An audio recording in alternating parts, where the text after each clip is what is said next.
Our story kicks off with a delivery guy Wang Han on his bike. When he gets a call, some woman claims she is pregnant with his child. He dismisses it as the oldest scam in the book and hangs up, immediately blasting back into traffic to finish his route, weaving through cars like a total pro. He pulls up to the delivery center just as his coworkers are gossiping. Our boy makes his grand, very dramatic entrance, and casually asks his buddy what all the chatter is about. Turns out the prestigious Su family's daughter is marrying some rich guy, and his friend shows a photo complaining she is way too hot for her sleazy fiancé. But Wang Han freezes, he recognizes the woman in the picture. His buddy tries to snap him out of it, completely oblivious. While our guy is connecting the dots between the photo and that phone call, oh no, that scam was from asterisk her asterisk. In another part of town, that same woman stumbles down a hotel hallway feeling dizzy. Barely making it to her room, number 809. She finds the door unlocked, which is definitely not a good sign, because inside, a very well-dressed Wang Han is drinking his problems away. He's complaining his aura was too intense for his last job, so it is back to deliveries for him. Suddenly, the woman collapses onto his bed and he is very, very confused. She is on his bed, asking who he is and if he is there to help her. And our boy Wang Han is just completely short-circuiting, thinking she is stunning. She gets closer, begging for help, while he is wondering if this is even real. Then a flash of a hand gripping the sheets, a water bottle knocked over, and bam, we snap back to reality, his buddy asking why he is spacing out. His coworkers immediately start roasting him for making up stories again, reminding everyone of his international arms dealer and secret air phases. But Wang Han, ever the actor, just lights a smoke and calls it hiding in plain sight. This guy's laugh it off, telling him to get back to taking orders, when a ridiculously expensive red sports car screeches to a halt right in front of them. Everyone's jaws are on the floor, absolutely stunned by the luxury ride, and then a single, very elegant high heel steps out of the car. It is her, the woman from the photo, getting out of the driver's seat. She gives this ice-cold stare, looking like she absolutely means business. All his coworkers are instantly in love, hearts literally popping out of their eyes. One of them finally connects the dots, realizing she is the girl from the phone, and they all panic. It is the Su family heiress. What is she doing here? She walks straight up to Wang Han and asks why he has been ignoring her calls. His friends are having a collective aneurysm, they cannot believe he was not lying. And Wang Han, smooth as anything, just asks your calls. Like he has no idea what is going on. She drops the bombshell right there, she is pregnant and it is his. His coworkers are just gone, their brains completely fried by this revelation. Our boy, trying to reboot his brain, asks if she is absolutely sure. And her response is simple, get in the car, they are going to the hospital. His friends are literally shoving him towards the luxury vehicle, screaming at him to go. While Wang Han, bless his heart, asks his buddy to cover his shift. And just like that, the red sports car peels out, leaving everyone in the dust. Inside, he is still processing, asking if it is really his, and she is like, seriously? He steps up, promising to take full responsibility if it is true. But her ice-cold side-eye says she is not impressed. She immediately roasts him, asking how he plans to pay for anything with delivery money. Wang Han leans back, defending his honest living, totally unbothered. So she plays the I am from the powerful Su family card, which he just shrugs off. That was absolutely the wrong button to push because she slams her foot on the gas, sending our guy flying forward as the car lurches with terrifying speed. He accuses her of doing it on purpose, completely missing her point about her family's influence. And they finally screech to a halt in front of a massive hospital. They both get out of the car, the moment of truth officially here. She gives him one last warning, her family will not be happy about this. But Wang Han is fired up, declaring he will take responsibility no matter what. He gestures her towards the hospital, ready to face the music. And inside, she leads him down a long, sterile hallway, telling him to wait. But they stop right in front of an operating room, and Wang Han's brain just blue screens. She gives him one last look, announcing she is going in. His face contorts in pure panic, going in for what? Grabbing her arm, he desperately asks if she is out of her mind, and pleads that he cannot support a child, but she just says money is not the issue. Just then, a nurse calls for Su-Chi, so that is her name for her procedure. With a soft smile, Su-Chi just agrees, holding his hand tighter, then slips through the doors, leaving him completely powerless in the hallway. All he can do is stand there, realizing he has zero control over this woman, his mind racing, picturing her on the operating table with doctors looming over her. In his nightmare scenario, she looks so resigned to it all, as the doctor preps a syringe, telling her it'll all be over soon. Yikes. For a second, it looks like she is letting it happen, but then a hand shoots up with a last-second wait. Back in reality, Wang Han sits defeated, thinking it is her choice to make. Suddenly, the door slides open and Su-Chi just walks out, and his head whips around, completely baffled by her return. Our boy is just stunned, wondering if surgeries are now a 2-minute affair. Su-Chi, looking totally drained, tosses him the keys and asks him to drive. And our boy, with zero chill, brags he can fly a fighter jet. Sure you can, buddy. With that, the red sports car just tears down the road, speeding into the super-exclusive Longwen neighborhood. While driving, Wang Han gets a call, looking all serious. And it is some secret mission stuff about a bidding event, so the delivery gig is a front. They pull up to a massive modern villa, her family's home. But as he announces their arrival, Su-Chi is just staring into space, looking miserable. He offers to walk her to the door, playing the gentleman, only for her to shut him down cold, telling him to mind his own business. She turns to leave, but her heel catches on the pavement, sending her stumbling forward with a yelp. right into Wang Han's arms, who catches her with lightning speed. He immediately ruins the heroic moment by calling her a clumsy idiot, which earns him a vicious pinch to the side, making our guy scream in agony because that looked like it hurt. Her hand twists with the fury of 1,000 scorned heiresses. Then she goes for the leg, doubling down on the torture. Complaining the whole time, he just scoops her up and carries her inside. This camera pans to a quiet, elegant room, waiting for the drama to walk in. He carries her into the ridiculously fancy villa, gently setting her down, and starts patching up her ankle while she tries to wave him off over the phone. But the click of approaching heels signals they are definitely not alone, because two women walk in, jaws on the floor at the sight. It is Su-Chi's mother and best friend, and mom looks absolutely homicidal. Wang Han calmly explains that Su-Chi twisted her ankle trying to play it cool. When Su-Chi, with a straight face, announces he is her boyfriend who came to help, our boy's brain just completely shuts down at the word boyfriend. Her mother absolutely explodes, screaming about him being a delivery guy, creating a super awkward standoff in the middle of the living room. This mom gets right in his face, demanding to know who this nobody is. While Su-Chi, the little instigator, just sits there silently enjoying the show. She then immediately takes it back, saying it was just a joke to calm her mom down, who reminds her she is engaged to the powerful Chin family and cannot be messing around. But Wang Han, who has zero self-preservation, pipes up asking what is wrong with a delivery guy. This unleashes a torrent of insults from the mother about his low-class status, and his face darkens. She just insulted the wrong secret super soldier. Sensing danger, Su-Chi quickly dismisses him before he can start a war, though her friend seems very intrigued as he turns to leave. This mom then orders the floor to be scrubbed where the stinky delivery guy stood, peak villain behavior. This friend just says got it, clearly not buying the joke excuse for a second. And upstairs, she immediately starts grilling Su-Chi about her relationship with Wang Han. But she is not having the denial, saying she can fool her mom but not her. So Su-Chi just drops the bomb. She is pregnant with his kid. Her friend's brain just absolutely short-circuits at the news, freaking out that it is a delivery guy while Su-Chi calls it a drunken fluke. But with the Chin family engagement looming, Su-Chi reveals she is keeping the baby. This decision sends her friend into a total meltdown. She thinks Su-Chi is completely insane, though Su-Chi calmly explains that Wang Han already promised to take full responsibility, which does not help as her friend rants about his low status and the Chin family's wrath.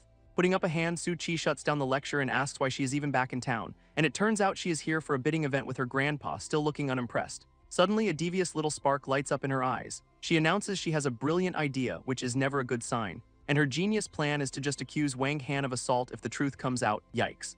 Meanwhile, Wang Han is just wandering through the super-exclusive villa district, realizing he is completely stranded with no taxis in sight just as a black car pulls up. This sleek black car stops directly in front of him, looking very intentional, and he looks over a little surprised by the sudden ride service. Then out steps a distinguished-looking man who greets him as young master. Plot twist. This distinguished gentleman announces he is here to escort Wang Han to the bidding event. And our boy just plays it cool, saying his grandpa already gave him the heads up. But first he needs a shower and a suit, the full rich kid glow-up experience. So they peel out in a limo that absolutely screams, "I am not a delivery guy." Cut to the bidding event, a massive hall filled with the city's elite, where Wang Han, looking sharp, surveys the room like he owns the place. Suddenly, a familiar voice calls out to him from across the floor.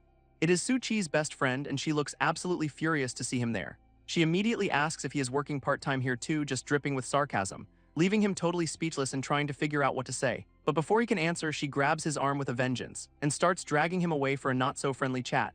In a quiet corner, she lays down the law. She knows about the pregnancy and he better take responsibility, which completely blindsides Wang Han, who thought Su-Chi ended it at the hospital. But the friend screams that she is keeping the baby and his world just stops, his mind finally catching up to the fact she never went through with the surgery. Getting right in his face, she threatens to make him regret it if he tries to run. And to really drive the point home, she grinds her stiletto into his shoe, making our tough guy yelp in pain while she just glares daggers at him. Just then, an announcement cuts through the tension. The bidding is about to begin. Wang Han's mind is racing. He cannot believe she is keeping it and needs to find her. But a woman in a suit suddenly approaches, calling him young master. She introduces herself as his new assistant, Liu Yue, assigned by the chairman, and our boy, all business, just tells her it is time to get started. This two of them stride into the event with some serious main character energy. Where an announcer is hyping up a project the powerful Chin family has already claimed, followed by a guy with a truly magnificent villain stash telling everyone to show respect. And this is Chin Lei, the eldest son, threatening anyone who gets in his way. His assistant explains this guy is their biggest rival for the night, but Wang Han just scoffs, asking if this clown really thinks he can compete. Then the final piece clicks. This trashy rich kid is the one Su-Chi is engaged to. A look of cold understanding crosses Wang Han's face as he stares at his rival. This auctioneer announces the main event, the bid for a massive new district project, and Chin Lei immediately throws down 5 billion, trying to shut down all competition, which has the crowd buzzing that no one would dare cross the Kinsu alliance. Wang Han, however, calmly raises his paddle and bids 6 billion, sending the entire room into a state of shock, wondering who has a death wish. Because everyone knows the Chin family was supposed to have this in the bag. Over in his seat, Chin-Lei's hand clenches into a white-knuckled fist, and he glares into the crowd, demanding to know who the hell is looking for trouble. Wang Han just smirks, reminding him it is an auction, highest bidder wins, simple stuff. Furious, Chin-Lei screams back that he already claimed this project for his family, but our boy just looks down on him, completely unimpressed by the family name. This whole room just loses it, wondering who this guy with a death wish is. Not backing down, Chin-Lei ups the bid to 700 million, and Wang Han immediately counters with 800 million without even blinking. This sends one of the goons into a rage, yelling that the Chin family is the law here, getting right in his face and screaming that what they want, they get. So Chin-Lei himself bids 900 million, daring him to continue. Wang Han's response is to just laugh right in their faces. Then he calmly bids 1 billion, which finally makes a goon throw a punch. He stops the fist with one hand, not even breaking a sweat, and sends the guy flying backwards with a casual flick of his wrist. This rest of the goon squad gets launched into a pile of chairs for good measure, but another one rushes in, only to get easily sidestepped, as our boy's eyes narrow with cold, calculated precision. A brutal kick sends the second goon flying through the air, leaving Chin-Lei absolutely speechless that someone dared to fight back. This last goon gets a flying kick right to the chest for his trouble, ending the fight with a massive, satisfying crack. This last goon gets folded like a pretzel, a truly artistic finish, and Wang Han calmly asks if anyone else wants to bid, which gets a terrified nope from the announcer who just wants to go home. With business handled, he tells his assistant to wire the funds and just strolls out. Elsewhere, a distinguished old man sits waiting with his granddaughter, who complains she missed the auction just to meet whoever he is waiting for, and Grandpa warns her to be respectful because their guest is a big deal. She is skeptical, wondering what kind of VIP has him acting so cautious, when an aide reports that the Chin family lost the bid to someone else. A revelation that has her completely shocked, wondering who'd be so bold. Grandpa then reveals the person they are waiting for is the guy who won, so she excuses herself to call her friend Nanan with the juicy gossip. In the hallway, she thinks she needs to warn the Su family about the Chin's failure, and promptly walks face first into Wang Han because of course she does. She immediately freaks out, yelling about the stinky delivery guy being everywhere. Then walks right past him while on the phone, ready to spill the tea. As Wang Han enters the room to be greeted by the old man as young master, our boy just casually reports that business is handled, mentioning the woman he just saw. So Grandpa immediately tries to set him up with his granddaughter, peak matchmaking cringe. He then asks if Wang Han knows Su Chi, connecting all the dots for our boy. Wang Han casually asks the old man about Su Chi's dating life, totally fishing for info. But Grandpa insists she is a good girl from a strict family who has never even dated, which brings a very satisfied smirk to our boy's face just as his phone rings. And speak of the devil, it is Su Chi herself on the line. She wants to meet up, so he immediately agrees to come find her, leaving the old man behind, still trying to pitch his own granddaughter as a backup. Elsewhere, Su Chi waits alone on a park bench, looking out at the city. Her expression a mix of worry and resolve as she waits for him. A moment later, Wang Han pulls up on a motorcycle, trading the limo for a two-wheeler, and he walks over to her, ready for the big conversation. He takes a seat right next to her on the bench, then puts an arm around her, promising to marry her and take care of the baby. She immediately hits him with the hard question, can he even afford to support them? Our boy just scoffs, acting like money is the least of their problems. To test him, she points to her designer watch, asking if he knows its value, and he casually rattles off the exact model and a price tag with way too many zeros. This leaves her completely stunned, wondering how a delivery guy would know that. But he just tells her not to worry, though she seems annoyed by his bragging. Their very complicated moment is cut short by her phone ringing, and it is a call demanding she return for a meeting with the Chin family. She looks trapped. He plays it cool, telling her it is his pleasure to take her home, so she gets on the back of his ridiculously cool motorcycle, and they are off, tearing through the city streets at high speed. For a moment, she just rests against his back, looking completely at peace. As they speed away from all the drama, at least for a little while, pulling up to a fancy-looking house, he walks her right to the door, where she announces she is home, with Wang Han standing right behind her. Her mom immediately looks furious, while Dad mentions a guest has been waiting, and Su Chi tries to play it off like she was just out for a casual stroll. Mom is not having it, demanding to know who this guy is and reminding her about the wedding, revealing the guest is her fiancé, Chin Hao, waving from the couch like a used car salesman. This is Chin-Lei's brother, the second young master, and he looks even sleazier. She tries to stall, pointing out his family lost the bid, so their deal is off. But he just dismisses it, insisting they get married first and negotiate later. His gross inner monologue reveals the plan, get her in bed, then maybe help her family.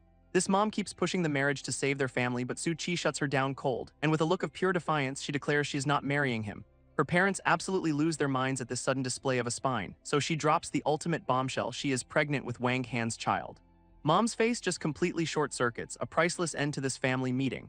Dad immediately starts screaming, pointing out he is just a food delivery boy, and Mom goes completely ballistic, raising her hand to slap Su Chi for being shameless. But Wang Han's hand snaps out, catching her wrist before the hit can land. He just holds her there, looking down with an expression that says, "Try me."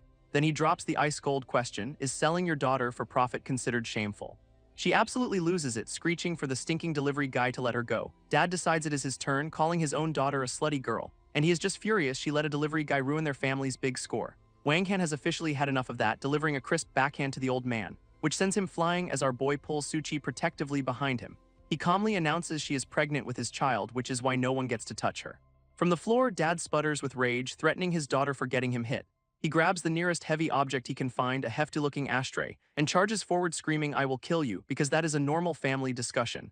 Wang Han, completely unfazed, just tells Suchi to stand behind him, easily sidestepping the old man's clumsy, telegraphed attack. A single, clean punch sends the dad flying backwards once again.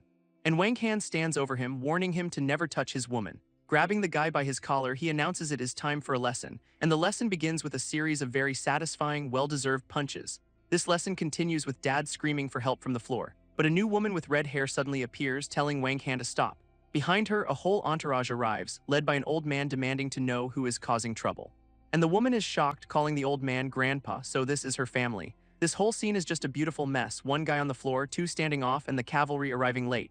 Grandpa announces he has heard everything, his face like thunder, then immediately confronts Suchi about being pregnant with a delivery guy's child. Looking completely exhausted, she just confirms it with a single yes. Her family absolutely loses it, with Grandpa screaming the child must be aborted to appease the chins. Even the sleazy fiancé chimes in that she is ruined goods now, leaving the family in total despair. This blame game kicks off instantly, with Dad declaring the Su family is finished because Mom spoiled her. Suchi just stands there silently, her expression completely broken by their reaction. Finally, she begs them all to stop arguing, the stress clearly getting to her. And she clutches her head, looking like she is about to collapse, but Wang Han catches her, promising to take her away from all this. Dad immediately starts yelling for the stinking delivery guy to let her go, making more empty threats. Our boy just gives them a look of pure contempt, asking if they even call themselves human. Without another word, he scoops her up and starts walking right out the door. On his way past, he delivers a swift kick to the fiancé's face, because why not? Then lays down the law he is taking Suchi and dares anyone to try and stop him. This entire Su family is just frozen, a beautiful portrait of shock and impotent rage. So Wang Han announces no objections, we are out, and just walks away with her. He takes her back to his surprisingly nice-looking apartment building, where he gently lays the now unconscious Suchi on his couch. As he does, a card slips out of her purse and falls to the floor, our boy picking it up to get a closer look. And realizing it is her birthday, which her garbage family totally forgot.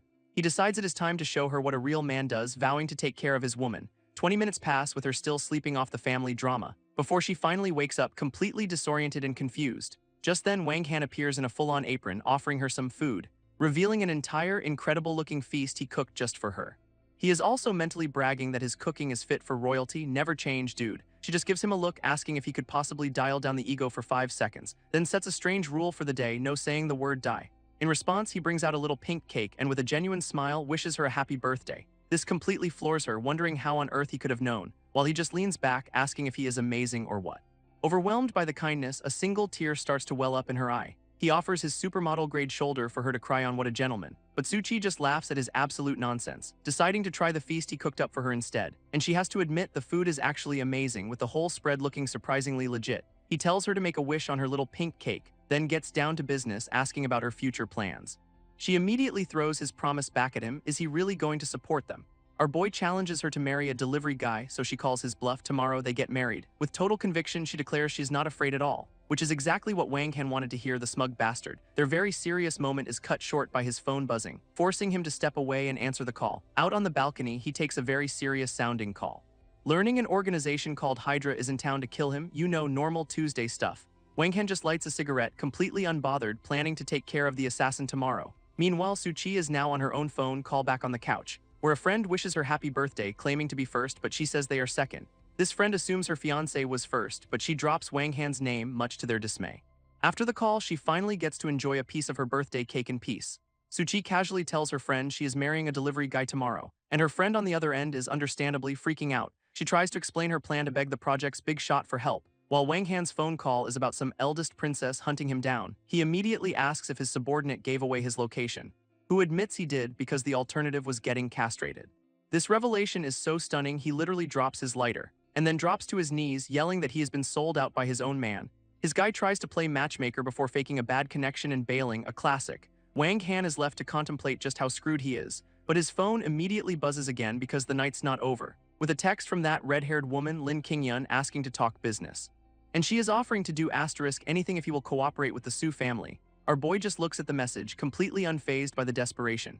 Seconds later, her grandpa calls to apologize, but Wang Han just brushes it off. He then orders a sniper rifle for his assassin problem and gives Suchi full project authority. Back inside, Suchi is just chilling on the bed, totally unaware of all this. Her friend calls back, announcing she actually got in touch with the big shot.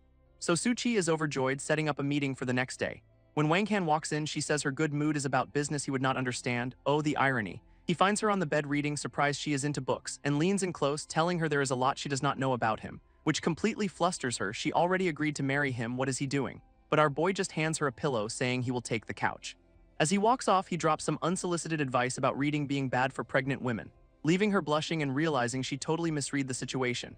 This next morning, it is a brand new day of questionable life choices, and Wang Han is starting it with some casual one-handed handstand push-ups on the balcony. Suchi wanders out, asking if he is practicing Toad style, not impressed clearly. So he corrects her, claiming it is the super-secret dragon coiling hand technique.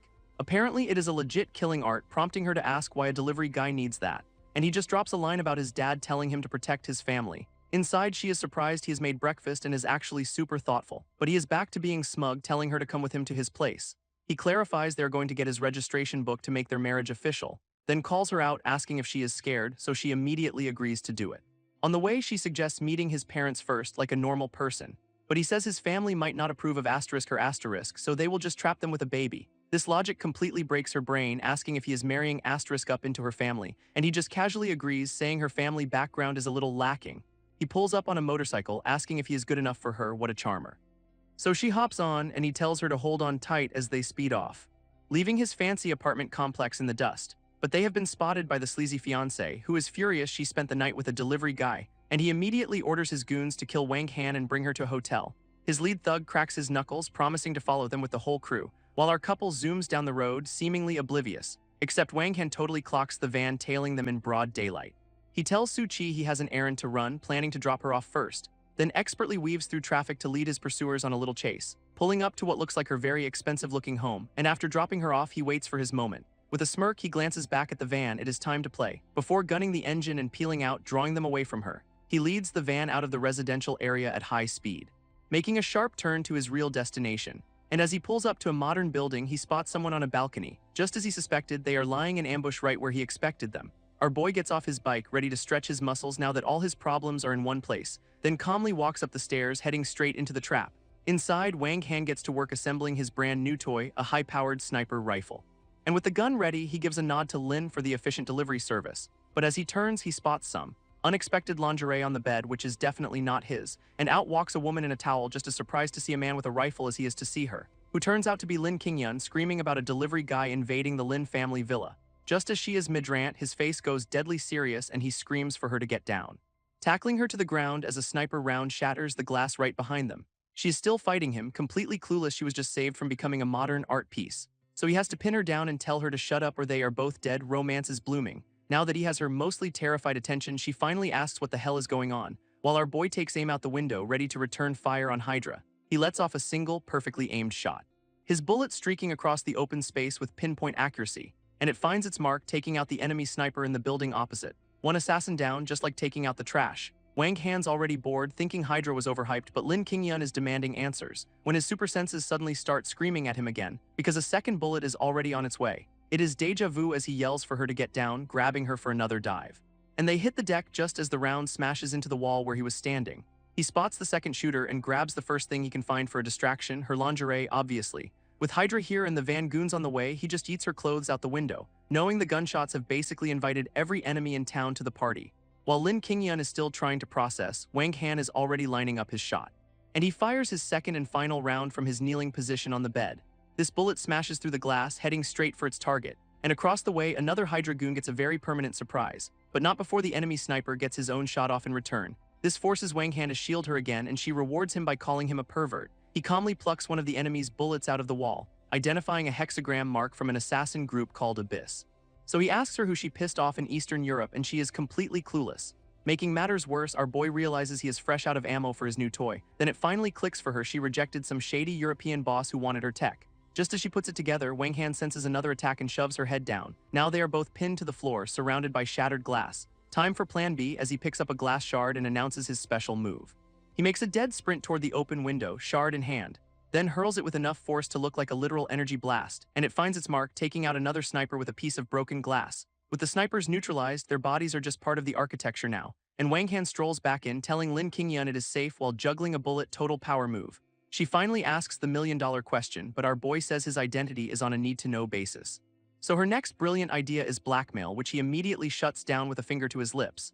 But his super senses kick in again, warning her to be quiet because there is movement outside, and the poor girl is justifiably freaking out. The party's not over yet. Panicked, she clings to him for dear life, and he just tells her to chill while he investigates. Downstairs, the Van Goons have arrived with swords, wondering what a delivery guy is doing here.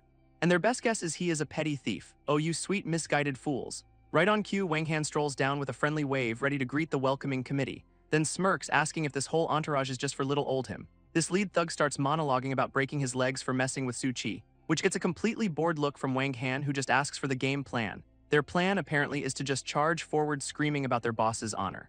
This first attacker gets a swift kick to the jaw for his trouble, sending him flying back in a world of instant regret.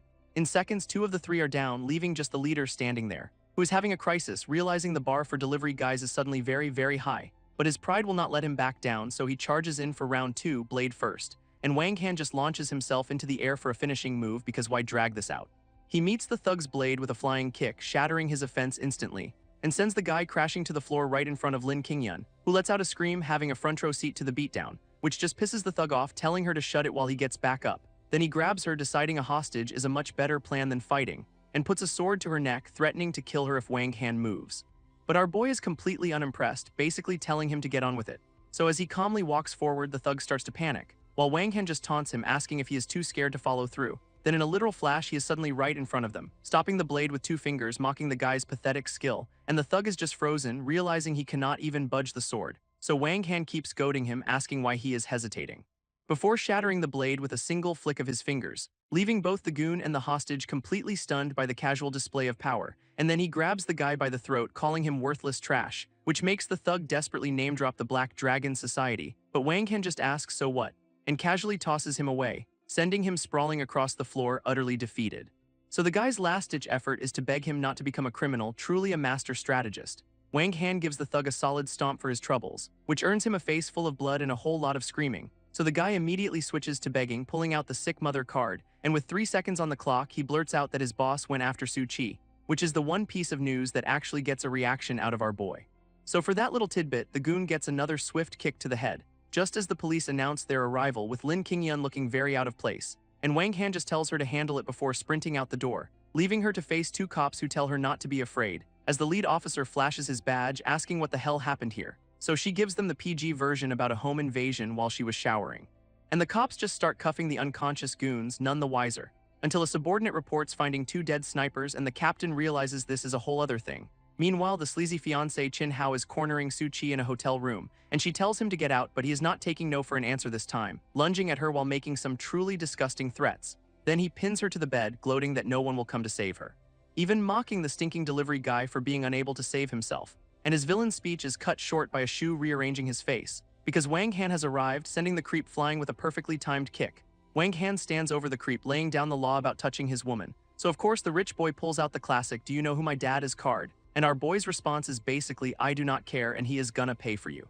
This just prompts another charge, with Chin Hao screaming about his rich dad's power, earning him a second kick for his troubles, this time straight to the gut. With the trash officially taken out the window, he calmly tells Su Qi she is safe now, and she melts into his arms, completely relieved he showed up, while the loser scrambles away, still yelling threats about the delivery guy. But then Wang Han suddenly asks for the time, completely changing the mood, because he is late for a meeting and invites her to come along. Their next stop is a massive skyscraper for some serious business, where they walk into a meeting and Su Qi is greeted as President Liu, so she is the boss, and an assistant is shocked to see him, calling him young master before he cuts her off, playing it off like she is just an old classmate, much to Su Qi's surprise. So the assistant just has to roll with it, agreeing it is a total coincidence. And they quickly pivot to business, sitting down for the project meeting. Just then, a whole welcoming committee of executives bursts in to greet President Liu, and leading the pack is Su Qi's own grandfather, Elder Su, who apparently rushed over without even eating. He is that hyped for this deal. But then he immediately questions why Su Qi brought a random guy to a high-stakes negotiation. Her dad immediately starts yelling, telling Wang Han to give up his seat and serve drinks. Then some other relative tries to hijack the meeting, telling President Liu to just deal with him. And when Su Qi tries to protest, Grandpa just tells her to get the water already, while her uncle chimes in that she should just focus on getting married, peak family support. But Wang Han finally speaks, asking what right they have to steal her project. which gets the whole table screaming at him for daring to have an opinion. And they start mocking her for dating a delivery guy, even throwing in a fake pregnancy rumor. Grandpa orders her to throw Wang Han out, but she stands up for him, which just makes the old man absolutely lose his mind over her insolence. So Wang Han calls them all shameless and Grandpa demands to know who this upstart is. And our boy just turns to the assistant, claims Su Chi is his fiancée, and says the project is hers. This completely throws the cousin for a loop, who keeps trying to argue she is not qualified, but the assistant shuts it down, saying it is Su Chi or the deal is off. Then she adds the ultimate burn, telling Grandpa he is not qualified to meet her boss. Elder Su is just left sputtering, completely outplayed and sweating bullets. So the uncle immediately starts groveling, promising the project will go to Su Chi. This assistant then dismisses the entire family, saying she only needs to talk to Su Chi now, leaving the old men to shuffle out of the room with their tails between their legs. And as they go, the cousin gets told to shut his mouth by his own dad, while Wang Han just smirks at the clowns who played themselves, ready to sign the deal. Kicked out of the meeting, the cousin immediately starts whining to his dad, but his father just tells him to chill because he has got a backup plan. And then he drops a juicy family secret: Su Chi is adopted, which her own father confirms, calling her a total disgrace to the family name. Grandpa immediately starts scheming, asking about her biological parents for leverage, but they are apparently long gone, leaving behind nothing but a worthless pendant. This uncle's grand strategy is to let her do all the work and then steal the project, so creative, and the cousin is all smiles, totally on board with this brilliant act of betrayal. Meanwhile, at a completely different corporate tower, a new player enters the game, where a guy in a slick suit asks two security guards for a light, and the guards are friendly enough, asking if he is there for an interview. He deadpans that he is a delivery guy, so they joke about being mortal enemies, but the suit guy just takes a drag, completely unbothered by their little rivalry. Suddenly, the guards snap to attention, fawning over the arrival of their company president. And he scoffs at their reaction, so one guard tells him to know his place. Just then, President Liu herself appears and he greets her as she goes to get the car, leaving the guards starstruck that she even acknowledged them, much to his amusement. One guard gets way too familiar, giving him a condescending lecture on having dreams, and right on cue, his dream pulls up in a red sports car, telling him to get in. He gives the stunned guards a final wave, leaving them to question their entire reality. These guards are left completely speechless as the sports car peels out, and inside, President Liu is thrilled, saying he must have a big shot to thank for the project. So he smirks that she'd better thank him properly, then drops that they are getting married tomorrow. She is totally blindsided, but he explains it is just so his kid has a father, a true romantic. Firing back, she tells him his $30,000 a month offer is way too low, and he just scoffs, asking what a delivery guy is worth anyway as they speed off. Their destination is a ridiculously fancy modern mansion, where he teases her for knowing the way, but she just credits her GPS. Just as they are walking up, she has to pause to take a call. And our boy gets one too, the old man reporting the Black Dragon Society stole a shipment. He agrees to handle it, but then the old man pivots, asking about the marriage rumors, which makes Wang Han flip out, demanding to know who snitched. Surprise, it was Lin Qingyun. Then comes the classic lecture about all the rich daughters he is ignoring, followed by the ultimate threat: his big sister is coming tomorrow, and he completely panics. He hangs up fuming, threatening to pull the old man's oxygen tube, but plays it cool for her, saying it is nothing before they head inside. They walk into the massive, minimalist living room, where she notices a card in his pocket and asks what it is, though he just brushes it off as a greeting card and says he is starving. Taking his jacket, she sits down, thinking that maybe having a house husband is not so bad after all. Wang Han plays the perfect house husband, telling her to relax while he cooks, and he fully commits to the bit, calling himself a kept man for his wife, leaving Su Chi completely speechless at this sudden domestic bliss. This next day, it is off to a government building for some official business, and just like that, they walk out officially married, mission accomplished. She asks if he is going back to delivering food, but he jokes about hitting on girls now, which earns him a huffy walk-off that he clearly finds hilarious. But then it is back to work, time to handle that task from the old man. And his destination is the swanky headquarters of the Black Dragon Group. Turns out the Black Dragon Society went corporate, upgrading from street gang to shady business, running all the classics like loan sharking, and he is here to crash the party. In the lobby, two goons at a desk ask him what he is here for, so our boy just coolly announces he is here to collect a debt. They think he is a customer until he clarifies the debt is from their boss, Baldy Liu, which prompts the standard "you are tired of living" speech as they charge, and the first guy throws a punch that was absolutely doomed from the start. Wang Han blocks it without even looking, already lining up a counterkick, which sends the goon flying through the air, one down. His buddy charges in next, completely failing to read the room, earning a beautiful kick straight to the jaw for his troubles, with the lobby goons officially redecorated. Wang Han calmly asks to be taken to the boss, Baldy Liu. Upstairs, said boss is in the middle of some very important sleazy business, and his guest seems to be enjoying the flavor of his wine. Baldy Liu promises to fill her up later, a true gentleman of culture, but their quality time is interrupted by a tattooed goon bursting in, which makes the boss furious, yelling about who dares enter his territory. This poor guy is terrified, trying to explain who just showed up. But Wang Han makes his own entrance, yeeting another minion through the door, delivering the unconscious goon right to Baldy Liu's feet. This boss pulls a gun, absolutely losing his mind over this disrespect. So Wang Han just casually flicks a little something his way, which embeds itself in the desk, leaving the boss totally confused. Then he recognizes the black card and the tough guy act instantly vanishes. His own man confirms it is from the 10 Elders Society, a group you do not mess with. And our boy just smirks, glad they are finally on the same page. Baldy Liu immediately drops to his knees as the goon names Wang Han the Ninth Prince, and suddenly he is begging for orders, his whole demeanor flipped upside down. He even gets the honor of lighting Wang Han's cigarette, what a promotion. Wang Han finally mentions the stolen shipment, and suddenly it is all just a big misunderstanding. Wang Han casually lectures him on the poor life choice of stealing from the 10 elders, dropping a classic edgy line about how the black card executes even gods and ghosts. But Baldy Liu suddenly finds his spine, pulling the gun again and blaming Wang Han for his own bad choices. In response, our boy just flicks his cigarette butt with impossible speed, which hits the gun with enough force to shatter it in the boss's hands, a real party trick. He then calmly states a simple fact: everyone who has ever pointed a gun at him is now dead. And with a single swipe, he uses the card to end the conversation permanently, sending the now former boss collapsing to the floor. His lady friend screams murder, while the tattooed goon just stares, processing the sudden job opening. This tattooed underling cannot believe his boss was just taken out so easily, and the backup arriving in the hall is equally stunned by the news. This whole crew is here now, staring at their former leader on the floor. Wang Han grabs the tattooed goon, offering a simple choice: become the new boss or join the old one. Unsurprisingly, the guy picks promotion and immediately pledges his loyalty, with the whole gang following suit. Satisfied with the hostile takeover, Wang Han just tells them to get his goods. And just like that, another successful corporate restructuring is complete. Meanwhile, some old dude with a head injury is marching toward the building, ignoring his subordinates' warnings about Wang Han. He storms right up to the entrance, demanding to see the boss of the Black Dragon Society. His brilliant plan is to pay Baldy Liu any price to kill that delivery guy. Talk about bad timing. Except upstairs, a completely different guy is telling everyone he is in charge now, and they are calling him Brother Long. This bandaged uncle storms right in, yelling for a boss who is very unavailable. And he is still demanding to see Boss Liu, completely oblivious to the recent restructuring. So the new tattooed boss clarifies that Liu's position has been vacated permanently. Without missing a beat, the uncle offers this new guy 50 million to take care of someone. And his high priority target is, you guessed it, a food delivery guy.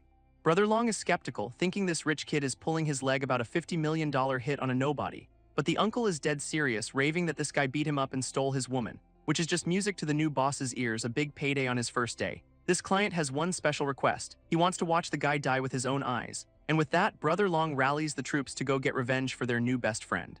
Meanwhile, Wang Han is back in his delivery uniform, getting ready for a shift, and he casually waves goodbye to his coworkers, hopping on his sport bike. He takes a cool drag from his cigarette, totally unaware of the posse heading his way. Suddenly, a black van cuts him off hard in the middle of the street. It is the bandaged uncle, leaning out with a pipe and a face full of misplaced confidence. Wang Han just stops his bike, looking more annoyed than anything else. This uncle launches into a rage-fueled speech, vowing to make him kneel and cry, then charges forward, swinging his lead pipe with everything he has got. In response, Wang Han just flicks his fingers, sending a little something to shut him up, and follows it with a knee to the gut, asking who is supposed to be kneeling now. Wang Han repeats the uncle's threat right back at him, and just like that, the guy is forced to his knees on the pavement. This uncle, not one for self-preservation, starts screaming at his hired help to do their job, but our boy just casually lights a cigarette as the whole crew piles out of the van.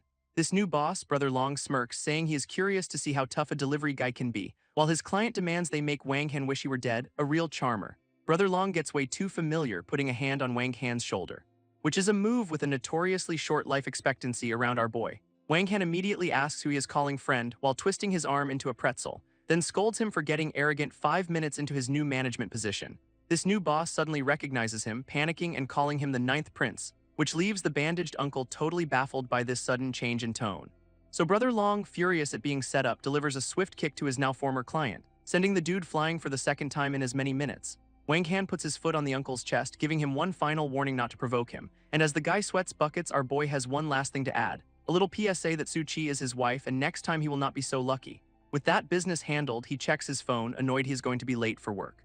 This uncle, still not reading the room, yells at Brother Long for failing to take out one guy, who just explains that this is one delivery guy you absolutely cannot afford to mess with. Back on the clock, Wang Han pulls up to a seriously sketchy apartment complex for a delivery, and the inside is even worse, a real 5-star dump. So he just gets on with it, knocking on the customer's door. A guy who looks like he has been awake for a month answers, paying with cash.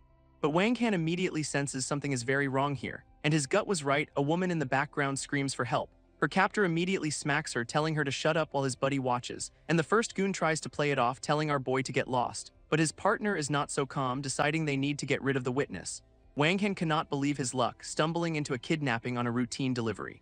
And the first guy charges out, ready to make a huge mistake, which earns him a swift kick right back into the apartment, one down. Our boy is just so annoyed he has to get physical over a 20 yuan order. This second goon, now holding a machete, realizes this is no ordinary delivery guy, so he charges forward, screaming about sending Wang Han to hell for being a busybody, only to have his attack stopped with one hand, getting roasted for his terrible form.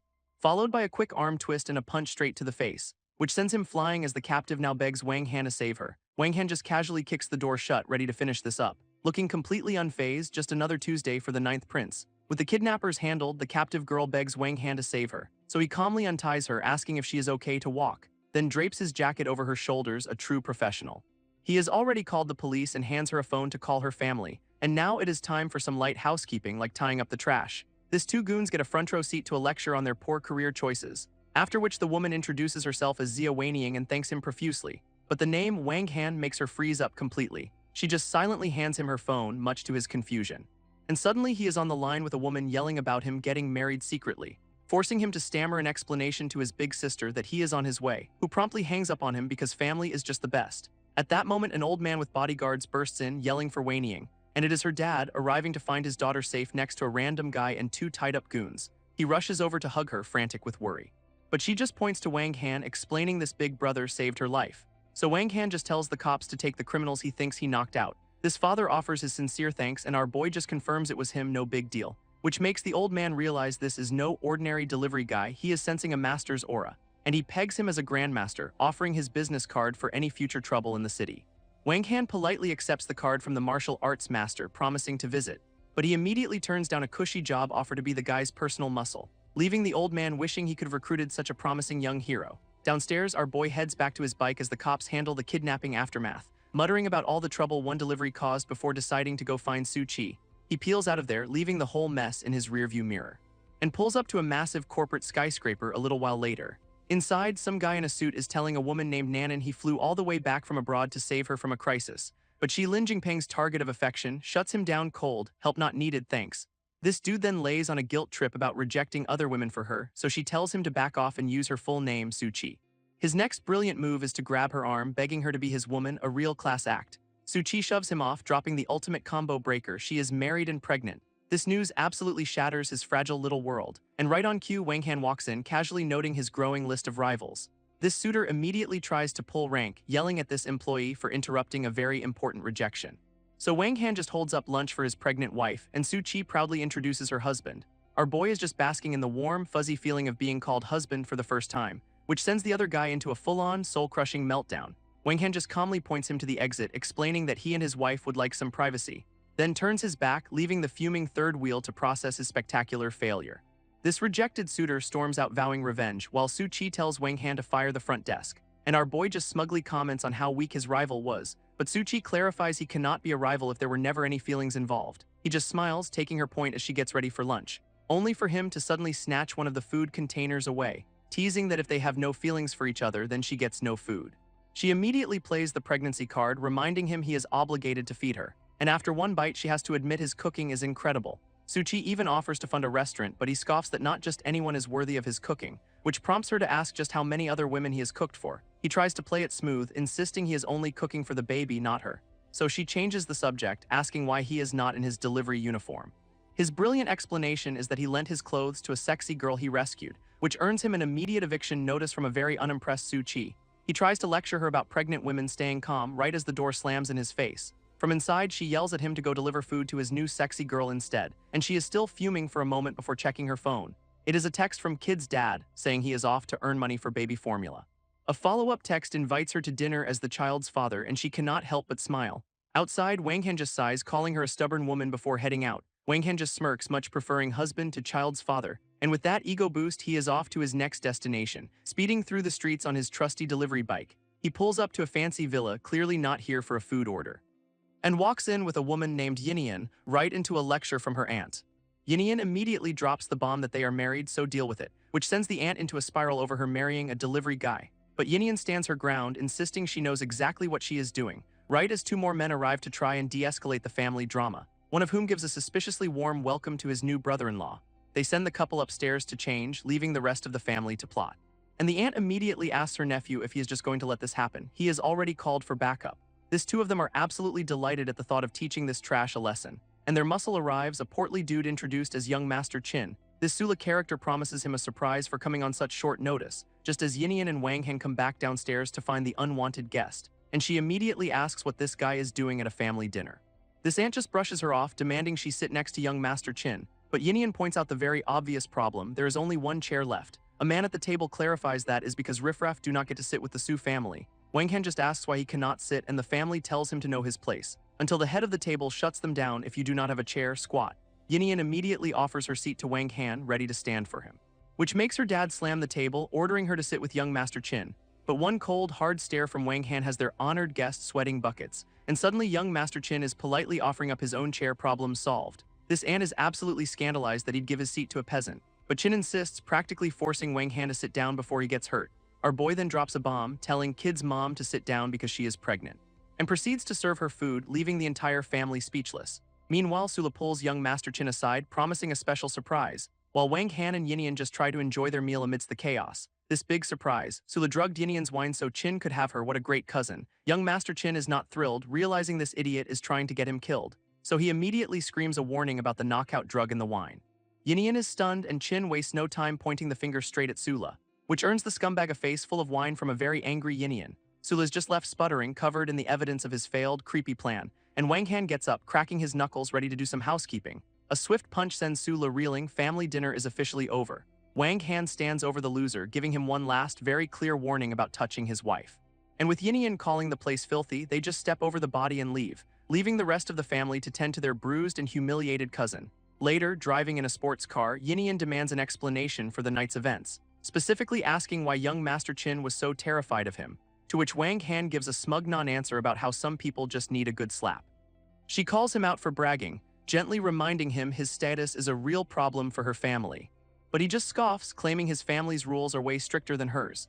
That bravado vanishes the second he gets a text, his face dropping in pure panic, because Big Sister has arrived and given him a 10-minute countdown to show up.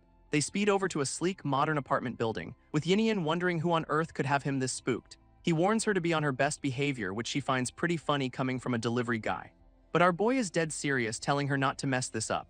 They walk in to find a woman in a blue dress, smoking and radiating an aura of absolute authority, and Wang Han immediately switches to a cheerful, doting little brother routine. But his sister, Rao Rushwang, is clearly not impressed by the act. Her first word to him is a single, ice-cold command: kneel. To Yinian's absolute shock, the unstoppable master immediately hits the floor.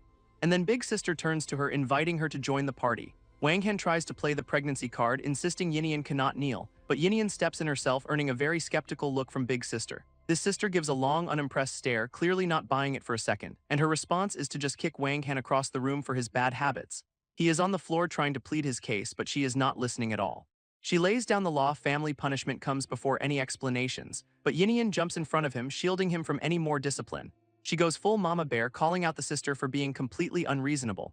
Big Sister calmly lists the family virtues, asking which one Yinian thinks he broke. Then she drops the charges: secret marriage, premarital pregnancy, and marrying someone unworthy. Yinian is absolutely furious, demanding to know who exactly is worthy then. So Big Sister just casually lists the 4 ultra-powerful fiancés he already rejected. Wang Han tries to play peacemaker, reminding his sister again about the pregnancy, but Yinian suddenly tells them both to drop the act. She thinks she has figured it out, this whole thing is just a childish play between them. She accuses Wang Han of faking the entire powerful family drama because he is insecure. He insists it is all real, but he is done with the drama and does not want his kid in this mess. With that, he tells Yinian he will find her after the baby's born, and she just walks out. He warns his sister not to chase after her, reminding her that Yinian is carrying his child. His sister just scoffs, dismissing Yinian before revealing she is here on a mission from the old man. His sister hands him a bead, revealing it as a token for yet another arranged marriage, and Wang Han is just staring at it like, hello, already married here. But one death glare later, he is promising to obey the old man's orders, no questions asked. Meanwhile, Yinian has taken refuge at her friend Zufu's swanky villa, where Zufu gently suggests that maybe Wang Han was not faking his whole powerful family act. Yinian scoffs, completely convinced he just hired an actress to play his big sister. But her friend brings up a solid point, you know the trope about secret tycoons disguised as delivery guys. This sudden defense of Wang Han makes Yinian extremely suspicious, and she immediately accuses her friend of hiding something from her. This interrogation quickly devolves into a tickle fight because of course it does. Once they settle down, Yinian asks for an update on contacting a certain big shot, And right on cue, there is a knock at the bedroom door. In walks some guy in a suit, Lin Jingpeng, looking way too pleased with himself, who just happens to know the exact big shot they were talking about. He is talking about the billionaire who just dropped a fortune on the new district project, and he offers to personally introduce Yinian to him. What a coincidence. Elsewhere, Wang Han is on a balcony, fuming that Su Qi is ignoring his calls, but his mood shifts when he gets a new text message. He gets his hopes up for a second, thinking it is Su Qi, only to be immediately let down. It is just the girl he rescued, asking where to return his clothes, and he bluntly tells her to just throw them out. Wang Han is left holding the marriage bead, wondering how to find this new fiancé, but his thoughts are shattered by a phone call. His subordinate, Tai Tu, is dead. He is stunned to hear the man drowned while heroically saving others. And back in her room, the girl he rescued is crushed. He told her to just throw his clothes out. She is already spiraling, wondering if she will ever see her mysterious savior again. Right as her dad barges in, asking why she is so mopey. He insists he knocked, clearly trying to figure out what is on her mind, before ordering her to attend the Zhou family's young master's birthday party for him. She immediately refuses, disgusted by the guy who was saved from drowning and then insulted his rescuer. So her dad pivots, asking if she ever contacted that delivery kid. She just tells him Wang Han wanted the clothes thrown away, looking defeated, and her dad sighs, accepting that his matchmaking attempt was a total bust. Meanwhile, Wang Han arrives at the Taishan Grand Hotel looking ready for business, stepping out of a nondescript van like he owns the place. A whole crew is waiting for him, including guys called Blindman and Smiling Buddha, real subtle. They all greet their boss, ready to move on his command. Just then, a fancy white car pulls up to the same hotel entrance, and the girl from before gets out, spotting a familiar-looking back in the distance. She quickly dismisses it, telling herself she must be mistaken. While inside, the birthday boy gives a speech about surviving his near-death experience. This birthday boy, Zhou Feiyu, gives a speech about how his good fate saved him, not the guy who died. He then shows off a 9-layer cake because that is what is truly important here. But a reporter crashes the party, asking for a comment on the hero who drowned for his sake. His polite facade instantly cracks, demanding to know who let her in. On his command, security swarms the reporter and starts dragging her away. He even lands a kick, still screaming that he survived because he is just that special. Meanwhile, the girl Wang Han rescued arrives just in time to see this charming display. She is absolutely disgusted, but her escort tells her to stay out of it. Zhou Feiyu pins the reporter to the floor with his foot, ready to teach her some manners. He raises his leg for a full-on stomp, threatening to kill her for asking a question, when a shoe suddenly flies right at his head, interrupting his little tantrum. It makes perfect contact, sending the scumbag tumbling backwards. He hits the floor in a daze, wondering what just happened. Wang Han and his crew are here, asking who exactly he planned on killing today. This rescued girl is thrilled, realizing her brother Wang has shown up. From the ground, Zhou Feiyu just orders his men to attack the newcomers. His goons pull out batons, ready to defend their boss's right to be a monster. But Smiling Buddha just tells the first guy to get lost with a single, effortless kick. One goon is already down for the count, completely neutralized, and another of Wang Han's crew takes down a second attacker with zero effort. One of Wang Han's guys drops a goon with a single, brutal kick, while another sends a second goon flying with a clean right hook. This whole crew just stands there over the wreckage, not even breaking a sweat. Zhou Feiyu finally finds his voice, demanding to know who these people are. So Wang Han calmly lights a smoke, explaining his subordinate Tai Tu died saving people for nothing. And hearing this birthday boy call that sacrifice foolish really bothers him. But our villain just doubles down, screaming that his rich life is obviously more valuable. Then he calls in a whole new wave of goons to prove his point. Unfazed, Wang Han offers one chance, apologize at Tai Tu's grave. Zhou Feiyu's response is predictable. He orders his men to kill them all. With a sigh, Wang Han picks up a chair, noting the offer has officially expired. He brings it down with some serious force, sending the birthday boy face first into his own 9-layer cake. Covered in frosting, Zhou Feiyu can only sputter in rage from the floor, as Wang Han looms over him, confirming that second chances are now off the table. A swift kick to the face follows, just for good measure. On the ground, the villain is still trying to process how some hick is doing this to him. Just then, two distinguished-looking gentlemen arrive on the scene, one named Zhou Xinghuai. This birthday boy immediately starts crying for his dad to save him. Oh, this is getting good. Daddy Dearest just points at Wang Han, ordering his bodyguard to kill him. This rescued girl begs her bodyguard to save Wang Han, who is apparently in danger. So this Grandmaster bodyguard leaps in with a flaming fist, calling our boy an arrogant brat. But Wang Han just casually catches the punch like it is absolutely nothing, and the bodyguard is completely frozen, his ultimate move totally shut down. Smiling Buddha then steps into play, grabbing the guy's wrist with a grin, unleashing a move called Immortal Caresses the Peak, which is just a fancy way of slamming the guy's head into the floor. Daddy Dearest is just stunned, wondering what happened to his top muscle, while the defeated bodyguard recognizes the technique, realizing they are up against the Gu family. Suddenly, the dads all smiles and apologies, trying to de-escalate with the friends from Hong Kong. But Wang Han is not having it, reminding him his son already blew his chance. So the dad pivots to bribery, offering a measly 1 million for the dead mechanic's life, which earns him a boot to the chest as Wang Han roars that his brother's life is not for sale. He grabs the old man by the collar, absolutely livid at the disrespect. But incredibly, the dad just laughs it off, saying a mechanic's life is cheap. Wang Han threatens to bankrupt his entire family and the dad basically dares him to do it. So his assistant makes one simple phone call, crash all Zhou family businesses now. This old man is still laughing, asking if they are filming a movie. The denial is real. And right on cue, a panicked employee bursts in with some very bad news. Turns out all their partners have bylaid and their factories are shut down by the South China Lei clan. And just then, some new big shot from the Lei clan shows up with a wink, making Daddy Dearest immediately switch to full-on bootlicker mode. And now he is on his knees, screaming at his son to apologize for the misunderstanding. But Wang Han puts a foot on his back, clarifying there is no misunderstanding at all. This old man desperately tries to name-drop his brother in the military headquarters, so our boy just smirks, telling Blindman to make a call of his own. One quick check on the Zhou family's military connection is all it takes, and Blindman gets right on it, looking bored as ever.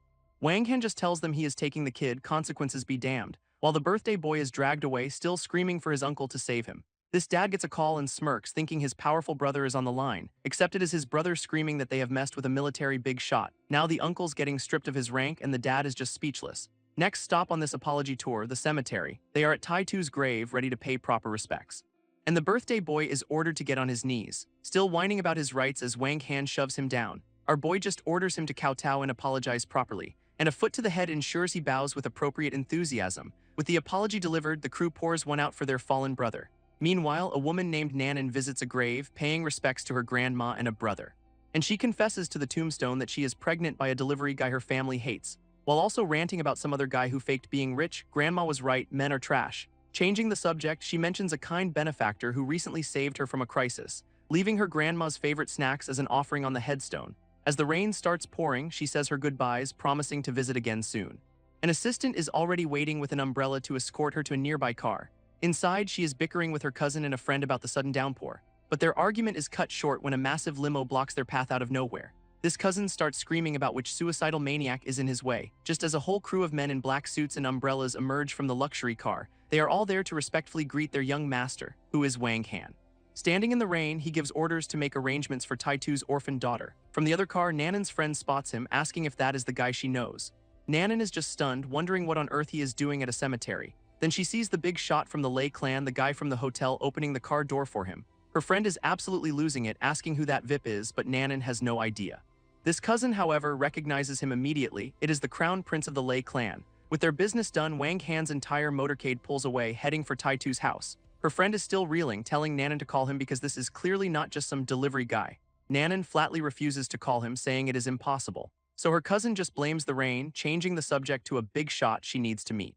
And he gives a seriously slimy smile, confirming it is all arranged. As they drive away, the plan is set to introduce her in 2 days. Meanwhile, Wang Han's crew arrives at a quiet apartment complex, confirming with the boss that this should be Tai Tu's place. Wang Han approaches an old man sleeping on a bench, asking if this is the right house, but the grandpa has no idea who Ironhead is. Total confusion. Our boy clarifies, using his fallen brother's real name, Chen Qiang. That name rings a bell and the old man points them upstairs, asking if they are here for the inheritance. Then mutters that his greedy relatives have already seized the apartment. At the top of the stairs, they find a little girl squatting all alone in the hallway. One of the crew is already seething as Wang Han gently asks if this is her home, and she just says her dad went to a faraway place, which is absolutely heartbreaking. These guys are floored. This is Tai Tu's orphan daughter. Wang Han asks why she is not inside, and she explains her aunt and uncle will not let her in, then points to a cardboard box, saying her auntie told her that is asterisk her home now. Blindman is absolutely livid, calling them shameless for making a kid live like an animal, so he just kicks the front door right off its hinges.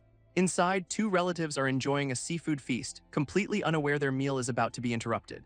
This uncle screams about his door being kicked in, clearly interrupted from his very important meal.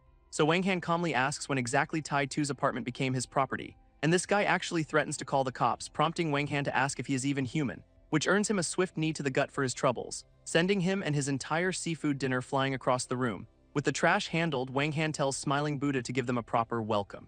And Smiling Buddha is more than happy to oblige, cracking his knuckles with a grin, delivering a very thorough, one-sided beatdown to the screaming relative. After a quick attitude adjustment, they are suddenly begging for mercy as Wang Han asks the little girl her name, Guo. Blindman points out the obvious, leaving her with these monsters is a death sentence. So Wang Han just asks Guo if she wants to come live with them, and she immediately says yes. He then tries to volunteer Blindman for parenting duty, who panics, saying he is a killer, not a babysitter. But it is too late. The little girl has already chosen her new guardian, tugging on his jacket. Blindman immediately pivots, telling her to call Wang Han godfather, and just like that, it is official, leaving our boy to just smirk at how he became a dad only days after getting married. This next day, we cut to a much nicer apartment complex. And there is Wang Han in an apron serving his new daughter breakfast before school, who seems to be having the time of her life while he is busy texting, trying to get Nanan to eat, but she is still furious, telling him to stay away until her baby is born. He just sighs about her temper as Gyu Gyu happily announces she is finished and ready to go.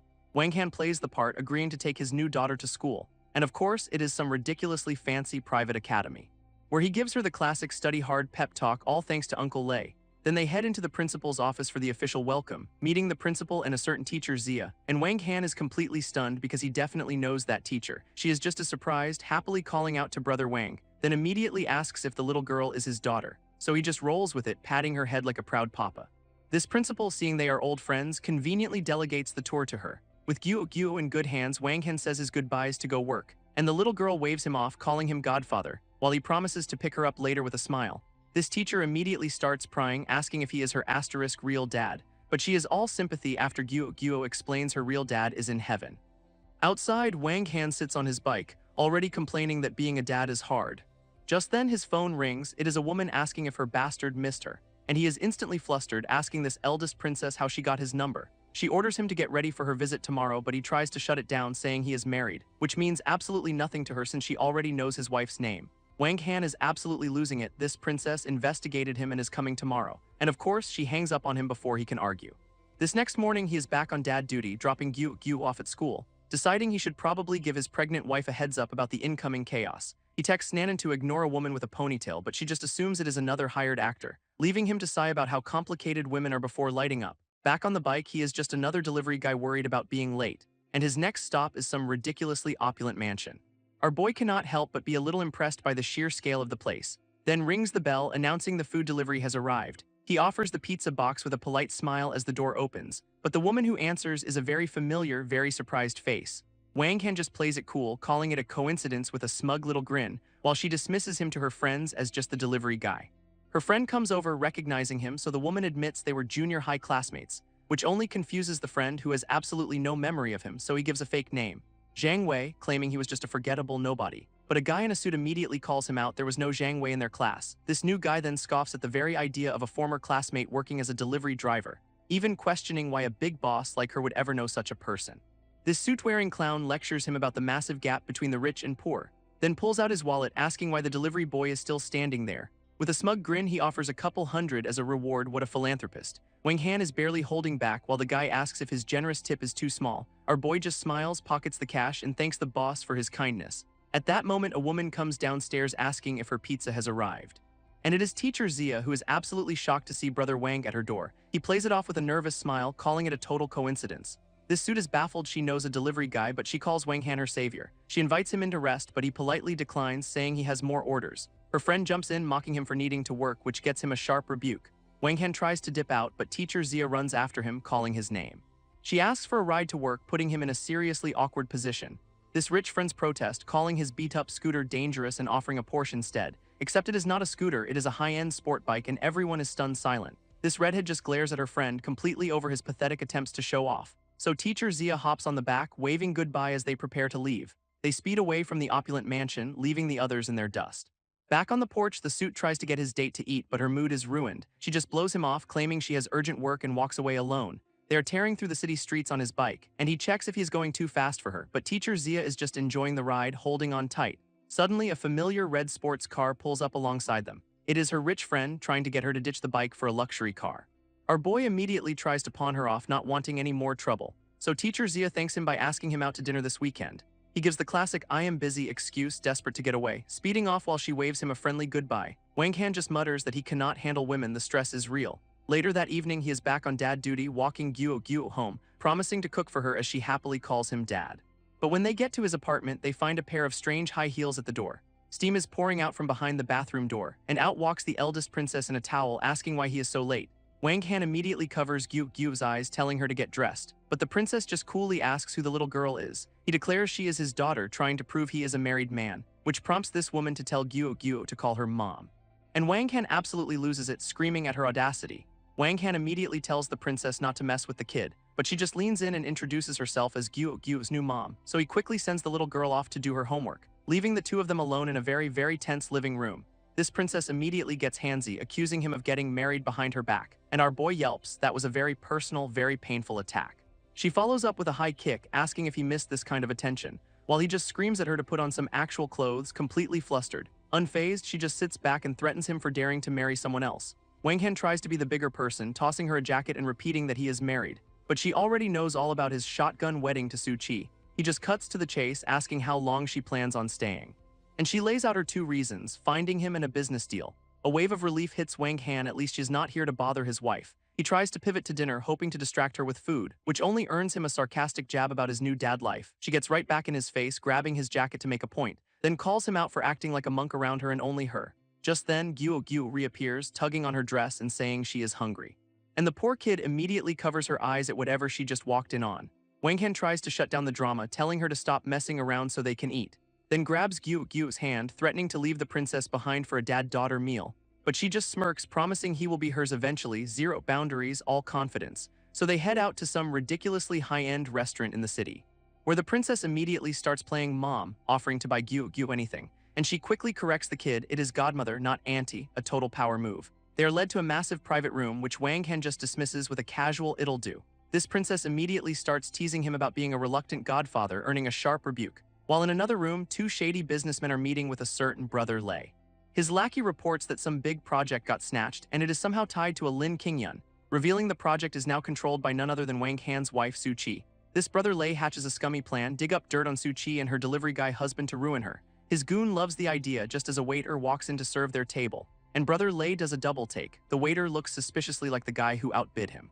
His buddy scoffs, saying it cannot possibly be Su Chi's husband, but decides to check anyway, peeking out the door to see Wang Han, Gyu, and the princess having a lavish dinner. It is a perfect little family scene, with the princess doting on the kid with a chicken leg, and the spy just grins, realizing he has struck blackmail gold. What a show. After dinner, the princess walks them out, promising another family outing soon. But later, she is back at his apartment building, wondering why he is not answering his phone. Wang Han tries to play it cool, telling Gyu to do her homework when they get back, but his wife Su Chi is standing right there, completely blindsided by the scene. This tension just hangs in the air for a beat, and the princess immediately introduces herself, putting on a very friendly face for Su Chi. Wang Han scrambles with the worst lie ever, claiming the princess is some distant cousin in town for business. This whole crew just stands there awkwardly, with the princess trying to make a quick exit, but Su Chi's suspicious glare says she is absolutely not buying a word of this. Desperate to keep the peace, Wang Han quickly invites the princess to stay for a meal. This princess immediately pokes a hole in his story, asking why a married couple is not living together. So Su Chi calls his bluff, telling him to open the door, and he has no choice but to obey. Our boy is now stuck between 2 women ready for war, realizing this is a certified battlefield. He tries to defuse the situation by sending Gyu to her room and volunteering to cook. Left alone, Su Chi immediately starts interrogating the princess about his newfound cooking skills. She mentions he only ever cooked for her, which prompts the princess to demand a taste too. And Wang Han points out she just ate a massive dinner, but that is clearly not the point. With a dramatic stretch, the princess just declares she is hungry again, completely shameless. Su Chi's patience is clearly wearing thin, telling her to just act normal for once. Then she offers the sister some water with a smile that could cut glass, but the princess fires back that Su Chi is younger and should be calling her big sister. Completely unbothered, she just leans back and asks when dinner will finally be ready. Wang Han serves up some noodles, trying his best to play diplomat in this war zone. And Su Chi just stares at the bowl, the silence absolutely deafening. Of course, the princess immediately starts trouble, getting way too close for comfort. But Su Chi just ignores her, calmly starting on her meal. Then she drops a tactical nuke, claiming she is pregnant and needs vinegar, a total power play. While the princess is reeling, Wang Han threatens her to just eat, but she is not backing down. At that moment, Gyu appears, asking for a story. Perfect timing, kid. This princess immediately tries to co-opt the kid, offering a story from mom, but Gyu politely calls her auntie, which gets an instant demanding correction. She even tries bribing her with candy for the title, a truly desperate play. Su Chi calmly tells her to quit it, savoring every second of this failure. Calling the kid over, Su Chi officially enters the Who is the Real Mom contest. She looks Gyu right in the eye and tells her to call her mom, a stone-cold finisher. This poor kid is just stunned into silence, caught in this domestic crossfire, and Wang Han is just standing there with a bowl, the absolute picture of uselessness. Finally, Gyu makes her choice, calling Su Chi mom and sealing the victory for Team Wife. With a polite "take your time," Su Chi leads the kid away, leaving the princess to her cold noodles. Wang Han just tells her to eat, and she grumpily agrees, having lost this round completely. Later, he sets the ground rules for sleeping. She gets a room, he is on the couch, but the princess cannot resist one last jab, asking why a married couple sleeps apart. Wang Han just tells her to eat and go to sleep, completely over the drama for one night. But then Su Chi appears, telling him to go to bed, and he meekly obeys, which has the princess fuming that she has never seen him so compliant before. This next morning arrives, all bright and deceptively peaceful. until you see Wang Han doing a casual handstand on the balcony railing as one does. And Suchi just calmly tells him breakfast is ready, not even blinking at the stunt. She is not eating though, announcing she is heading straight to the company for her project. Immediately shutting down his offer to drive her, telling him to handle Gyu instead. His follow-up offer to pick her up from work gets an equally frosty rejection. Wang Han just smirks to himself, clearly amused by her temper. In her car, Suchi gets a frantic call. A smear campaign has hit the news and her project is frozen, and she is in total shock as her assistant sends her the link. There it is, the dinner photos, twisted into a story about her wrecking a delivery guy's family. So Suchi is absolutely furious, demanding to know who is responsible for this. Back at the apartment, the princess dramatically announces the news, but he just dismisses her. So she shoves her phone in his face, telling him to see the proof for himself. After one look at the article, Wang Han's expression turns deadly serious. Someone has a death wish. He immediately makes a call to a contact named Wenlong, ready to handle this problem permanently. Meanwhile, at a high-end hotel, the real culprit is celebrating, and we meet a young Master Su, gloating in bed with a woman about his victory. This young Master Su is feeling pretty good about himself, basking in his so-called victory, and he is ready to celebrate Suchi's downfall. What a class act. But his party gets crashed by a boot kicking the door clean off its hinges. Standing in the doorway is a very serious-looking crew, led by a guy with some intense tattoos. And young Master Su immediately recognizes Boss Wen, his smugness evaporating instantly. This boss tells him to get dressed for a visitor, but our villain tries to play it cool, asking who'd dare, which earns him a sharp rebuke. The time for questions is clearly over. Then the real guest of honor steps through, Wang Han, looking like he owns the place. And the man with the eye patch, Wenlong, confirms his arrival. Young Master Su just scoffs, calling out the delivery guy for being in the wrong place. He just keeps running his mouth, completely oblivious to the danger he is in. Unbothered, Wang Han just calmly picks up a nearby vase and promptly smashes it right over the loudmouth's head. This villain is absolutely stunned, bleeding and asking if Wang Han has a death wish. So our boy answers with a backhand that sends spit flying. A swift kick sends the scumbag sprawling to the floor, ending the fight before it even began. And Wang Han yanks him up by the collar, his face already a mess. He demands to know why he'd treat his own sister, Suchi, that way, but the guy just spits that she is not his sister, which is absolutely the wrong thing to say to a man with glowing red eyes. With one final, devastating punch, Wang Han puts the trash right back on the floor where it belongs.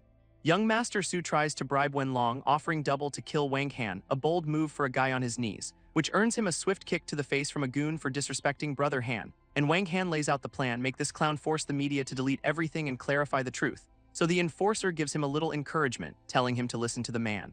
But our villain is a slow learner, still begging for help against the delivery guy. So the goon winds up another slap, tired of hearing the same nonsense. And after a bit more persuasion, he is promising to make the media retract everything, with the goon just smirking that this would have been easier without the beating. Meanwhile, back at Suchi's corporate tower, the fallout is just beginning, where her assistant reports the media wants 80 million to delete the news, which Suchi calls straight-up robbery. And just then, two family members storm in, yelling about how she has disgraced them all. But Suchi calmly tells them it is all a lie, though the old man just calls her a homewrecker, announcing another president is on the way, because he does not care if she is innocent, he just wants the problem solved now. Revealing their real play, they will help if she gives up her power in the company. And her rival whines that the project should have been his, calling her success dog shit luck. But Suchi is not backing down, refusing to hand over a thing. So the patriarch punctuates his argument by slamming his cane on the floor, very subtle, pulling the for the family card, insisting she is too young and has no choice. But at that exact moment, her assistant opens the door, announcing another president's arrival. And in walks another president, flanked by Suchi's delightful family vultures. While her rival immediately starts sucking up, promising to handle the unfortunate scandal. But the patriarch just yells at Suchi to hand over the project since she is clearly incompetent. Right on cue, her assistant rushes in. The negative news has been completely resolved, leaving Suchi absolutely floored, wondering how that is even possible. Her relatives are just as stunned, discovering all the articles have vanished from the web. So the old man tries to argue she is still a risk, but President Liu shuts him down cold. With her business done, President Liu just waves goodbye, leaving the schemers in the dust. Suchi quickly calls out to her, a sudden realization dawning on her face, asking if she can meet President Liu's boss, the mysterious person behind all this. This president just gives a sly smile, saying her boss is a bit of an enigma, and then she just walks out, leaving Suchi in charge and her family absolutely seething. As they leave, the rival threatens her, but Suchi knows exactly who the real problem is. Left alone, she is still trying to figure out who her secret guardian angel could be, until a quick phone check reveals the official story. The deliveryman was fired for the scandal. Meanwhile, over at the delivery center, Wang Han casually rolls up on his bike, not a care in the world. He asks a buddy for a power bank, completely oblivious to the morning's chaos. But his friend is practically hyperventilating, telling him he is all over the news. And when Wang Han brushes it off, the guy clarifies he has been fired. Wang Han just scoffs at the news, asking who would even dare fire him. Right on cue, the station manager appears to answer that very question. He officially gives Wang Han the boot, citing his bad influence on the company's image. But Wang Han argues the news was already proven fake, facts do not matter apparently. This manager plays the good guy, offering to hook him up with a security gig through his cousin. He even throws in some condescending advice about not living off a woman, what a pal. Handing over a business card, he seals the deal on this very polite termination. His coworkers give him some parting words, telling him to maybe brag a little less at the next job. While he is just trying to have a smoke, a voice calls out looking for him. His buddy is absolutely bug-eyed, pointing at whoever just arrived, and it is a very well-dressed woman calling out for Brother Wang, who his friends immediately recognize as Teacher Zia, adding to the confusion. She explains his phone was off, so she had to track him down the old-fashioned way. Wang Han just calmly asks what she needs, with his crew still gawking behind him. Turns out her father wants to meet him, and this probably is not the best place to chat. He just agrees since he was about to leave anyway, having just been fired. As they drive off, his friends immediately start the rumor mill, guessing she is pregnant. This manager breaks up the gossip with a swift kick, telling them to get back to work. Just then, another luxury car screeches to a halt right in front of them. This guys wonder what is with all the fancy cars today as a woman in heels steps out. And of course, another absolute bombshell in a luxury car pulls up, asking for Wang Han, leaving his coworkers completely starstruck and demanding to know who she is. So she just drops the bomb that she is his wife, here to take him home, which has the guys absolutely losing it because that makes *2 wives for Brother Han. One of them helpfully points out he just drove off with another woman a minute ago. And this new arrival is clearly not amused that he has already given her the slip. Meanwhile, Wang Han and Teacher Zia are cruising on a motorcycle through the city, pulling up to a massive, traditional-looking building, the White Tiger Martial Arts Hall. She leads him inside, explaining her father is just up the stairs, where they are immediately greeted by a big, muscular disciple named Kang Hongj. Wei Ning introduces Wang Han, but Kang just condescendingly asks if he is a new apprentice. But she corrects him, this is the new martial arts instructor her father personally invited. Kang just laughs in his face, saying a guy with his small frame could not possibly be an instructor. And when she tries to move past, he physically blocks their path. He then tries to ask her out with concert tickets, but she shuts him down cold, saying she has plans with Wang Han. Grabbing our boy's hand, she tells the big lug to please make way. And they walk right past him up the stairs, leaving him fuming. This camera gives us a nice close-up of them holding hands. Oh, it is like that asterisk. Kang is now officially triggered, vowing to tear apart the little bastard for stealing his woman. Finally, they arrive to meet her father, who is waiting patiently at a tea table. Her father lays on the charm, asking why she did not announce such a distinguished guest. And Master Zia offers a handshake, all smiles and respect for Brother Wang. But of course, it is a secret martial arts power check handshake classic, leaving the old man impressed by his internal force while Wang Han plays it cool. He even introduces Wang Han to another master, bragging about how he saved his daughter. Before getting straight to the point, be an instructor, get 5% of the company in a year. Wei Ning says he does not need money, but Wang Han's like, actually, I am broke and unemployed. So the master laughs and pivots to a salary, 50,000 a month, which Wang Han accepts on the spot, not even a second of hesitation. This old guys are absolutely thrilled, celebrating their new hire like they won the lottery. With business settled, it is time for a tour of his new workplace, where Master Zia gathers all the students on the main floor for an announcement, and he introduces Wang Han as the new instructor, who gives a polite little speech. This students, led by our jealous friend Kang, are immediately unimpressed by his build. So Kang immediately steps up, asking what styles he knows, practically begging for a fight. Wang Han just casually lists off like every martial art known to man, and when Kang calls him a braggart, our boy just says he's got a big appetite. That is it for Kang, who officially challenges him to a spar, calling him all talk. And Wei Ning tries to shut it down, but Kang insists they cannot have a weakling for a teacher. This other students totally agree, demanding a fight to see what the new guy's made of. Master Zia suggests a little demonstration for the class, and Wang Han is more than happy to oblige. Kang immediately steps forward, promising not to kill him. What a gentleman. Our boy just smirks back, saying what a coincidence, he hits hard too. So Kang makes it a wager, if he wins, he gets to take Wei Ning to the concert. Wang Han says it is up to her, but she is already asking what happens when he loses. This guy just laughs, saying if he loses, Wang Han can have whatever he wants. Wei Ning jumps in with the counteroffer. If Kang loses, she is taking Wang Han with those tickets. Kang asks the master if it is okay to rough him up, getting told to dial back the ego. This challenger clears the floor, promising no mercy, while Wang Han just tells him to bring it. Kang is officially triggered by the calm confidence, all talk, he thinks. And with that, he throws the first punch, ready to test the new guy's worth, which Wang Han stops cold with one hand, much to Kang's absolute shock. Then he just twists the guy's arm back, completely taking control, following up with a palm strike right to the chest, and a knee to the gut sends the big man flying. Wang Han just dusts off his hands, critiquing his form like a disappointed teacher. Kang is left coughing on the floor as Wei Ning cheers for her amazing Brother Wang. This other master points out he was only using 30% power anymore and Kang would be hospitalized. Our boy Kang is just seething on the mat, utterly humiliated. But he is not done yet, launching himself at Wang Han for round 2 as Wei Ning screams a warning. Kang goes for a cheap shot from behind, trying to take him out. but Wang Han just effortlessly flips the big guy right over his shoulder. And from the floor, Kang smirks about how kindness is cruelty, what a philosopher. Wanian calls him out for having no martial virtue and the masters are not impressed. But this guy just gets up, declaring winner takes all as he preps a kick. He unleashes a flying kick, yelling for our boy to eat his dust, which Wang Han dodges like it is absolutely nothing, leaving Kang baffled. Now on the ground, Kang demands to know why he is only dodging. So Wang Han just stands there, calmly telling him his punches are way too slow. Then he drops a whole kung fu lesson on him about how only speed is undefeated. But Kang is having none of it, telling him to shut up and fight. He throws a wild flurry of attacks and Wang Han just dances around every single one, blocking another punch with a taunt. Is this really all the skill he has? After 15 years of training, Kang is officially done playing and now he is going for the kill. This other master recognizes the move, a lethal elbow to the heart. This is not a spar anymore. Leaving Wanian to watch in horror, completely terrified for Wang Han, but our boy stops the killing blow with one hand, casually saying, "I told you, you are too slow," he finishes, looking down at the utterly stunned Kang, and with one swift kick he sends the senior student flying across the mat. This entire class is stunned. He took out their senior with a single kick. Wanian is completely smitten, hanging off his arm and calling him amazing. While the old masters are already calling him a grandmaster-level son-in-law, Wang Han plays the good guy, apologizing for hurting the disciple, but Master Zia is just thrilled. While Kang's buddies are told to call an ambulance, our boy gets invited upstairs for a chat, but a quick phone check reminds him he is supposed to be delivering food to a mother and child. He then notices a message has come through from his wife, Su-Chi. She heard he got fired and found him a new job, so he texts back about his 50K salary. She thinks he is lying. You can just feel his annoyance at her total lack of faith in him, so he just sends a picture of the contract, which shuts her up pretty fast. She then mentions she is off to meet a very important person, and after a bit of jealous prodding, she clarifies it is the big shot who gave her a project. This is a problem because he is the big shot, which means she is walking right into a trap.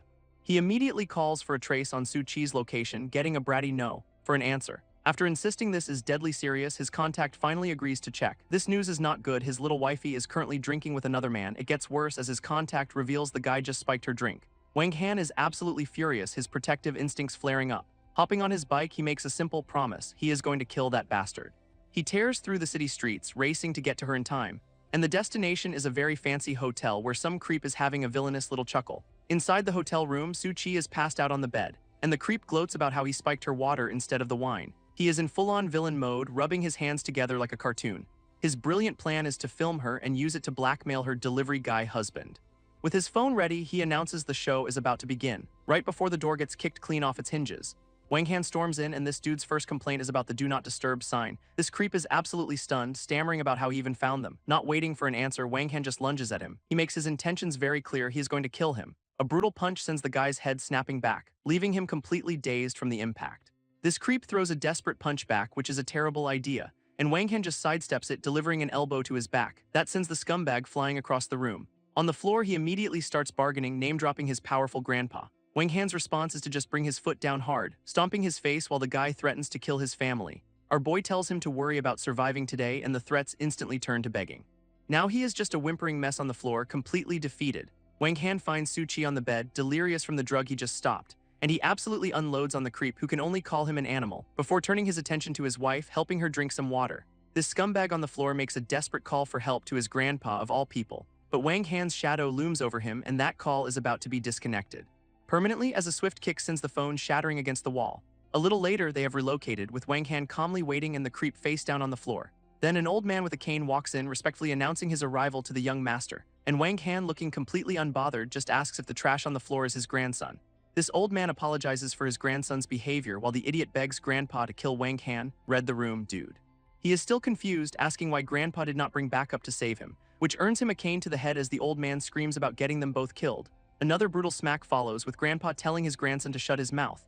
Now the creep is bowing on the floor as his grandfather asks Wang Han for judgment. This realization finally dawns on the scumbag's face. This guy is his grandpa's boss. Wang Han just takes a drag, reminding old Lin about the rules of their sect.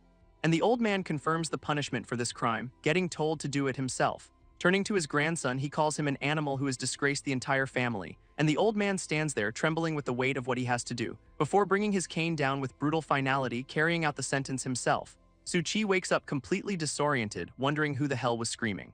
And her friend rushes in, relieved she is okay and demanding to know where that creep went.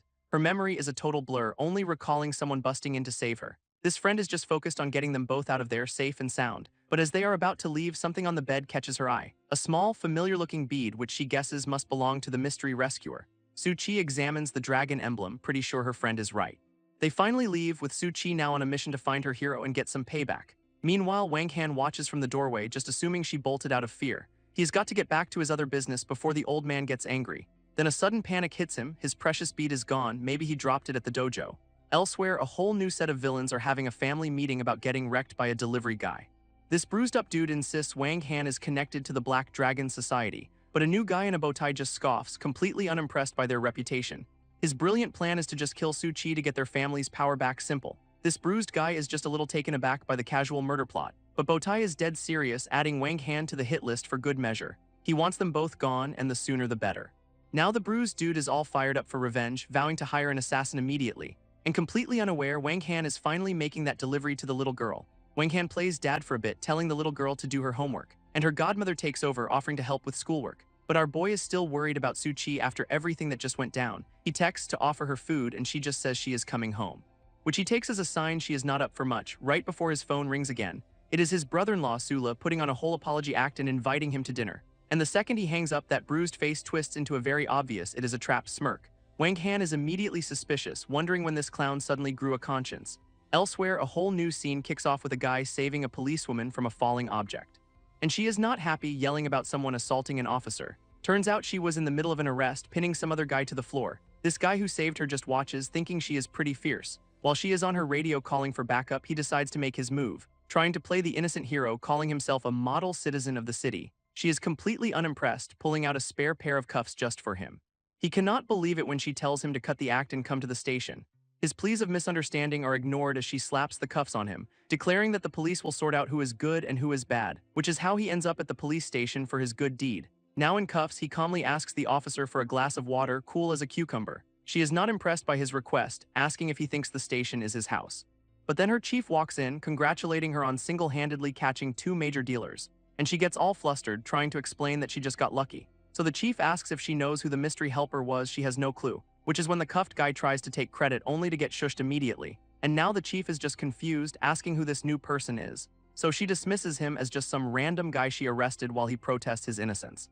Right before another officer runs in with a file, announcing they have ID'd the real hero. And the photo in the file is of course Wang Han, leaving the entire room stunned as the chief orders them to uncuff him now. And with a quick click, he is finally free, which leaves the officer completely mortified while he gives her a smug "I told you so." And his little jab makes her absolutely furious. But Wang Han checks his phone, realizes he is late, and makes a run for it, leaving her fuming as he bolts out of the station. Then he hops in a cab, begging the driver to speed up, who gives him a lecture on safety. So Wang Han pulls out the universal motivator, a huge wad of cash, which immediately sends the driver's foot slamming down on the accelerator. And suddenly this cabbie is a pro racer, vowing to get him there on time, because his destination is a building completely engulfed in a massive fire.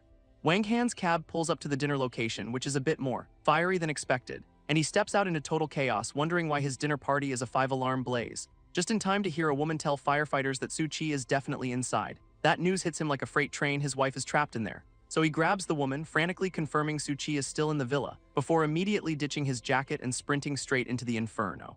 While everyone else screams that he is a lunatic with no protective gear, this woman who gave the bad info just starts praying, having sent our boy to his doom. At that exact moment, another car pulls up to the scene, and out steps Su-chi, perfectly fine and very confused about her house being on fire. This older woman's face just crumbles, realizing she sent a man to his death for literally nothing. And Su-chi asks who could possibly be inside the villa, only to be told some tall hero heard she was trapped and charged in to save her. She immediately realizes it is Wang Han and tries to run in after him, screaming his name, absolutely breaking down while the other woman prays for his already melted bones. "Thanks for the support, lady." But Su-chi is just inconsolable, held back as she wails for him. And as the firefighters hose down the building, she is already mourning him. Right before a silhouette bursts out of a second-story window in a cloud of smoke, landing on the lawn literally on fire as firefighters rush to help him. And after they douse him, he just stands there, complaining that it burned like hell. Su-chi sees him, singed and bruised, and just screams his name. Then she is hugging him, calling him a stupid idiot with a death wish. And through tears, she asks what she and their child would do if he died. Wang Han just holds her close, trying to reassure her that he is okay, which earns him a few light smacks as she scolds him for the scare. While the woman who sent him in there suggests a hospital, but he is having none of it. They all turn to watch the firefighters finally get a handle on the inferno, and Wang Han knows exactly who to blame for this little bonfire: Sula. Su-chi gently wraps a blanket around him, just wanting to get him home. Later that night, they have finally settled back in at their apartment, where he explains the dinner invitation was a trap and she is livid, but she's got a plan of her own. She installed security cameras. This footage confirms it all, showing Sula and his goons arriving just before the fire, so Wang Han tells her to eat, promising they will deal with them tomorrow. She is absolutely not over it, vowing she will never forgive them. This next day, a motorcycle pulls into a parking lot right behind a red car, and the biker has to swerve as the car nearly backs right into him. Out pops the driver, apologizing for her terrible driving skills, until she gets a good look at the biker and her face just freezes in shock, because of course it is Wang Han greeting Officer Yang with a perfectly smug "fancy seeing you here." He calmly explains he works here, which is just not what she expected to hear. And it turns out she is an apprentice at this dojo while he is the new guy. Then a couple of students walk by, respectfully calling him Master Wang, and Officer Yang's brain just short-circuits at the idea of him being an instructor. She immediately calls him out, reminding him he could not even handle her back at the station. As he tries to walk away, she demands a fight to prove he is not a total fraud. Wang Han pulls the "I do not fight women" card, which just makes her angrier. She is not having it and just straight up attacks him. So he offers a deal: he will fight with one hand, but if she loses, she runs a naked lap. This predictably goes over like a lead balloon as she tries to kick his head off. He blocks it effortlessly, mocking her for having zero power in her kicks. Our boy just stands there, completely unfazed by her little temper tantrum. Now she's getting serious, eyes glowing as she rushes him again. Another flying kick comes right for his face, which he dodges while asking if she got her job through family connections. Ouch. That jab hits a nerve and she just screams at him to shut up. Her next kick comes in with way more force and fury, but he just keeps dodging, warning her he is about to stop playing defense. She tells him not to get cocky and throws a desperate punch, actually managing to land a clean hit right on his chin. Her punch comes flying in, but he just grabs her arm mid-swing, and with a single hand he completely overpowers her grip. Suddenly this fight looks more like a dramatic dance as he twists her around, which immediately gets him labeled a pervert for his troubles. He is clearly enjoying this way too much while she demands to be let go, even throwing up a little peace sign behind her head like a total troll. After he asks if she admits defeat, she grits her teeth and says she lost, which brings a very dangerous time to pay up smirk to his face. But when she actually starts unzipping for the naked lap, he is the one who panics, saying he was joking. Oh, she is not letting him off that easy, lecturing him on a martial artist's honor. Then she just rips her jacket open, calling his bluff hard, and our boy goes into full-blown meltdown, screaming that he is a married man. He literally flees up the stairs to escape temptation, leaving her with a smug little smile, because she knows she just won that round without throwing a single punch. Meanwhile, in a totally different room, some buff guy is trying to flatter a woman at a piano, but she just shuts him down, asking if he even understands music. Just then, Wang Han walks in, complimenting the teacher's incredible skill, so the buff dude gets territorial, only for Wang Han to correctly name the piece she was playing. This teacher is impressed he knows her favorite song, though he admits he prefers another, and now she is all smiles, asking if he wants to play for them. This buff dude scoffs, saying there is no way this clumsy guy can play. So Wang Han sits down, ready to prove him very, very wrong, and the teacher is immediately swept away by the beautiful music, which leaves Mr. Muscles absolutely stunned that the kid's got skills. His fingers just fly across the keys with total confidence, and after he is done, he even gives the teacher a few pointers. What a flex, which makes the other guy lose it, furious at his audacity. Just then, another woman walks in, drawn by the incredible melody. She compliments the player on their massive improvement, assuming it was the buff guy. So he tries to shoo Wang Han away, saying the real lesson is starting. But the first teacher immediately rats him out, pointing to Wang Han as the real musician. This gets the new teacher's attention, asking who Brother Wang is, and she calls him Professor Wang, though he just plays dumb, trying to slip away.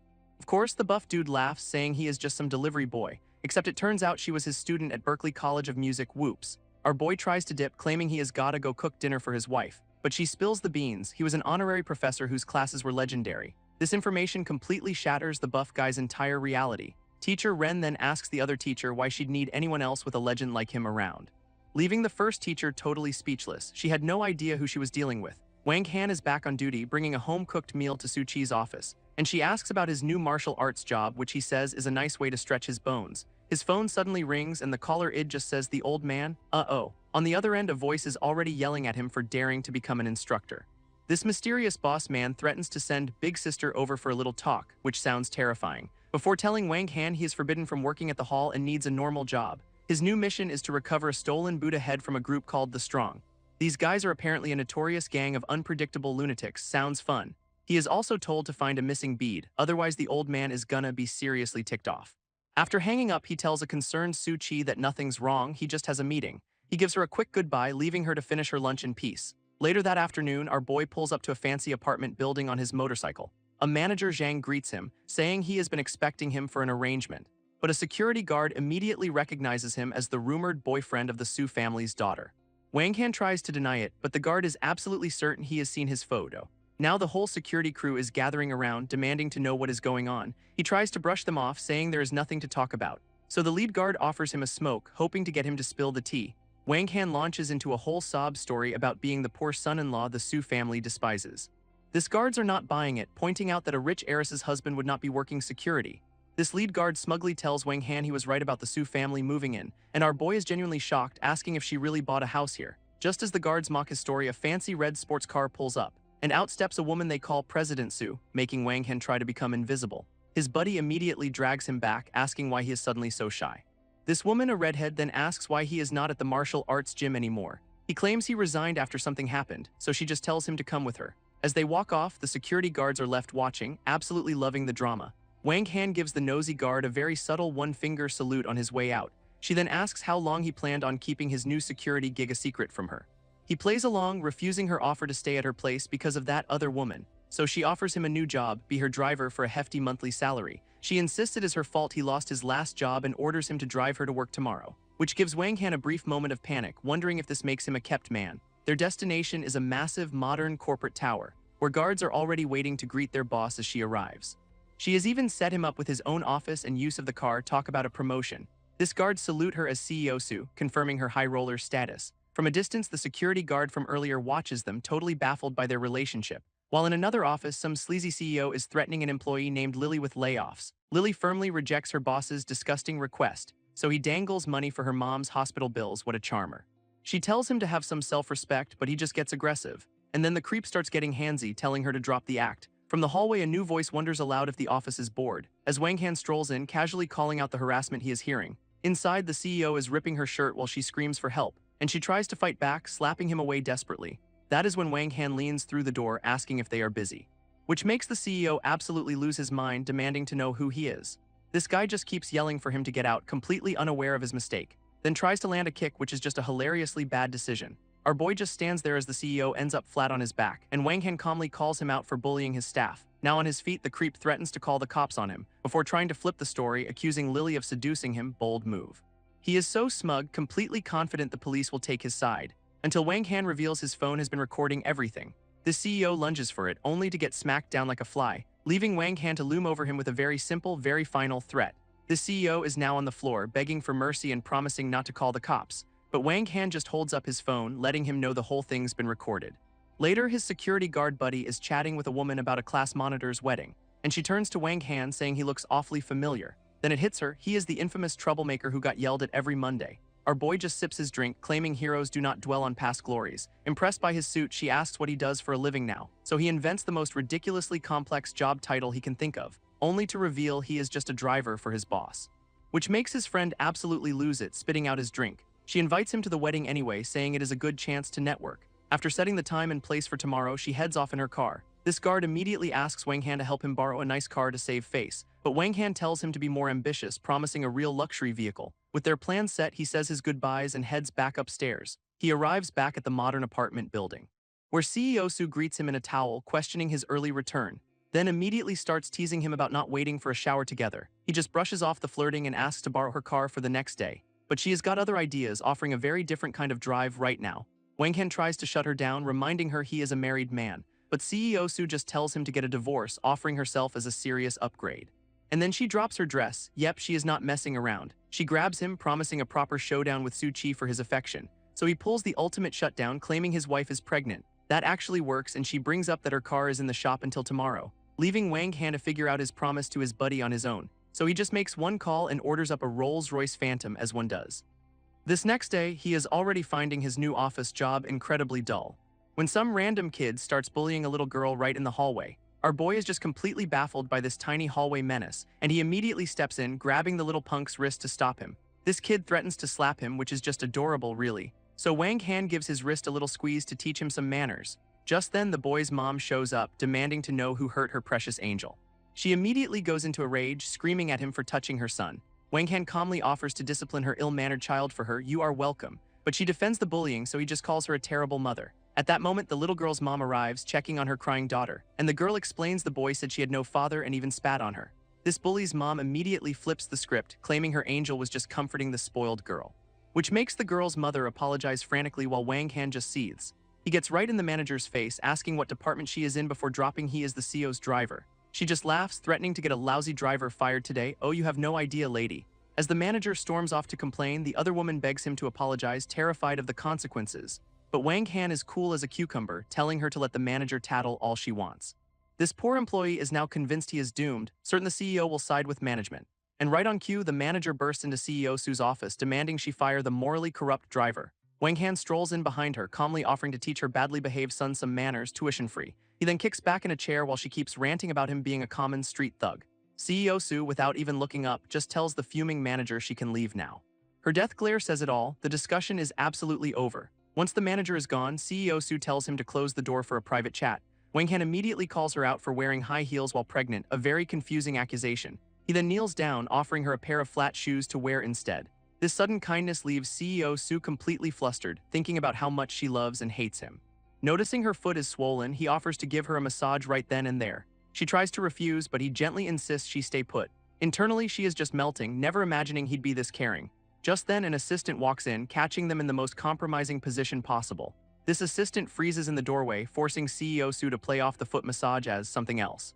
But there is a real crisis. A French expert team is here and their only translator is stuck in traffic. A translation app is out of the question, the technical terms would get completely butchered. Just as panic sets in, Wang Han casually volunteers to give it a shot. She is floored he speaks French and he just says he learned it living on the streets, a likely story. With the meeting's importance hanging in the balance, she has to ask if he is actually serious. He just gives her a cool, confident smirk, saying it should be possible. That is all she needs to hear, immediately leading him into the high-stakes meeting.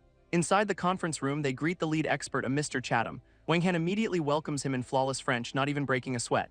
After the expert replies, our boy translates it back perfectly for his boss. CEO Su is just staring, thinking this guy is an absolute master of deception. This meeting gets even more complicated when two more experts join via video call. And of course, one of them is Japanese, introducing himself as Yamamoto Akiro. This completely blindsides the team, who had no idea they needed a Japanese translator. Turns out this new guy is the head of the company's entire East Asia division. This assistant asks if he also speaks Japanese, and he gives the same vague "I have wandered" excuse. This guy's resume is a fantasy novel. He then seamlessly switches to Japanese, briefing the new expert on the project. CEO Su is just blushing, completely captivated and wondering if this is the same food delivery guy she used to know. Hours later, the meeting is a huge success, with the assistant confirming the deal went off without a hitch. CEO Su sincerely thanks him for saving that massive international deal, and our boy just plays it cool, telling her it was nothing. Then he immediately gets flirty, asking what kind of benefits he can expect. She gets all flustered, telling him to be serious in the office, sure Jan, so he just asks for the morning off to attend a friend's wedding. With his leave approved, she shoos him out of her office. He tries asking her to dinner on his way out but gets shut down hard. Once he is gone, she calls him a blockhead for not taking the hint. This next day, he meets his security guard buddy, who is all decked out in a new suit. Wang Han hypes him up, saying he looks like a movie star. To complete the transformation, he hands over a very expensive-looking watch. His friend assumes it is a high-quality fake, but Wang Han tells him to act the part. A little confidence-boosting shoulder grab has his buddy's jaw on the floor, and then the Rolls-Royce pulls up, making his friend call him Godfather, as he should. This guy immediately starts stressing about the rental fee, promising to pay him back. Wang Han just calls him pathetic and holds the door open like a true chauffeur. Inside the car, he reassures his nervous pal that his crush will be totally impressed. They arrive at the fancy hotel, ready to make a grand entrance. But a glance at the wedding photo reveals their classmate is marrying a very, very old man. As his friend gawks, Wang Han learns the groom is a founder of the Su family company. Interesting. His buddy gets called out by the woman from before, Song Kyan, for being late. After a quick compliment on his suit, he begs her not to blow his cover today. She just grabs his arm, saying their old classmates are already waiting upstairs, and the whole crew heads into the ridiculously fancy hotel for the wedding.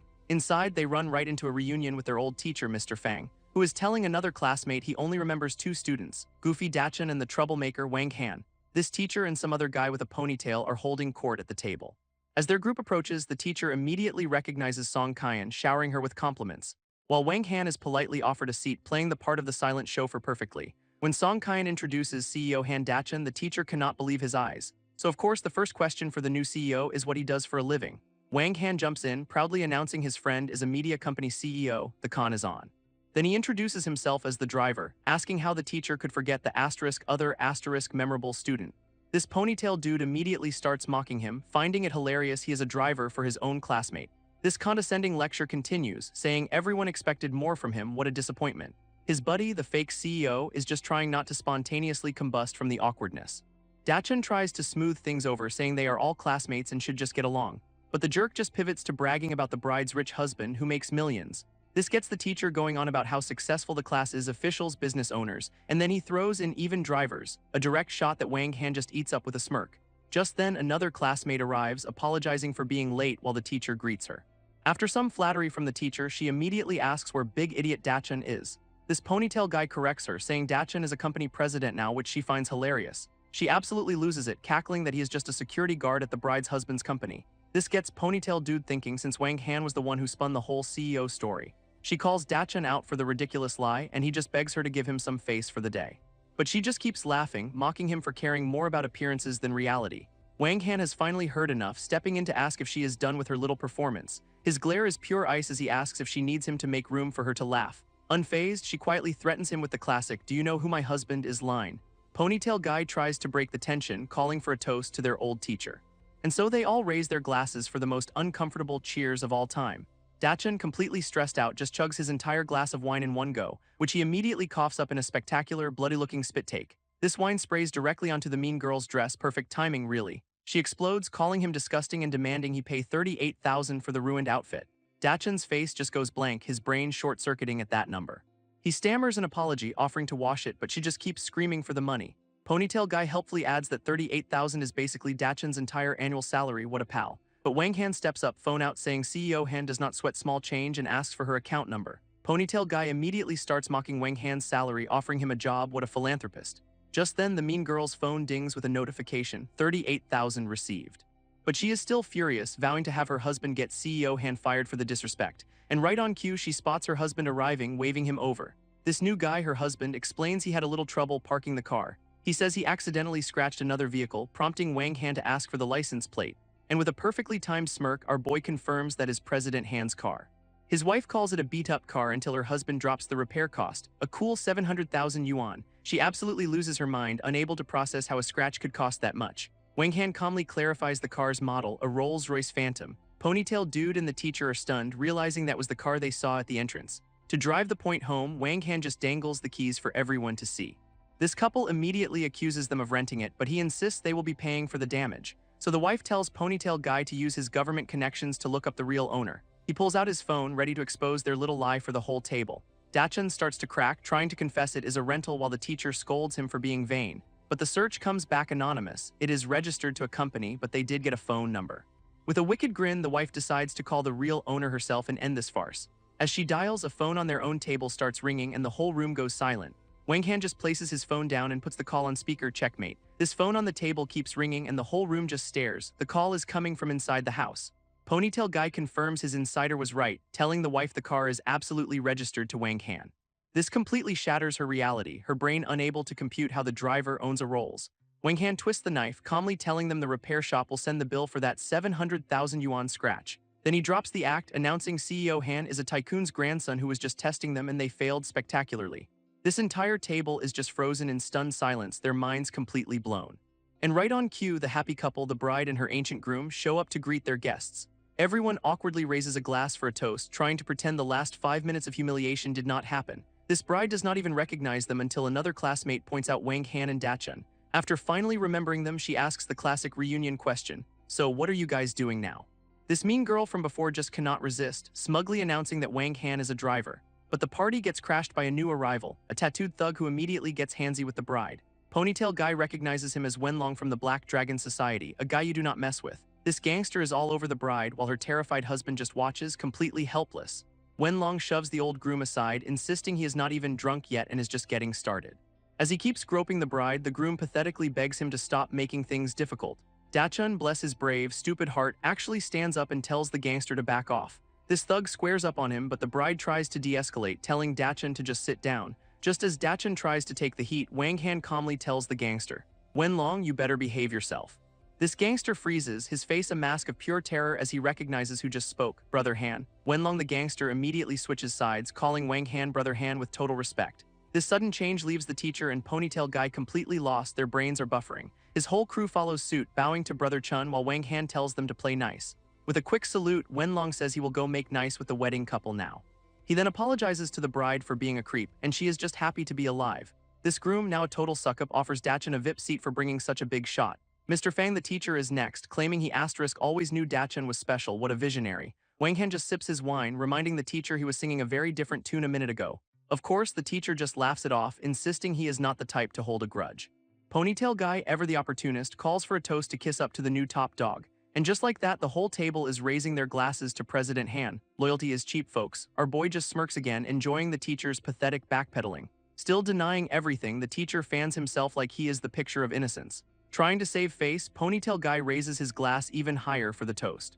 Everyone's now toasting CEO Han, completely forgetting who the actual newlyweds are. After the wedding, the bride and groom wave goodbye to their classmates from the stairs. Outside, Wang Han helps a wasted Dachshund as the Rolls-Royce arrives to pick them up. Dachshund, still playing CEO, drunkenly announces their departure for an important meeting. Song Kyan gently asks if he really needs to collect the car repair money.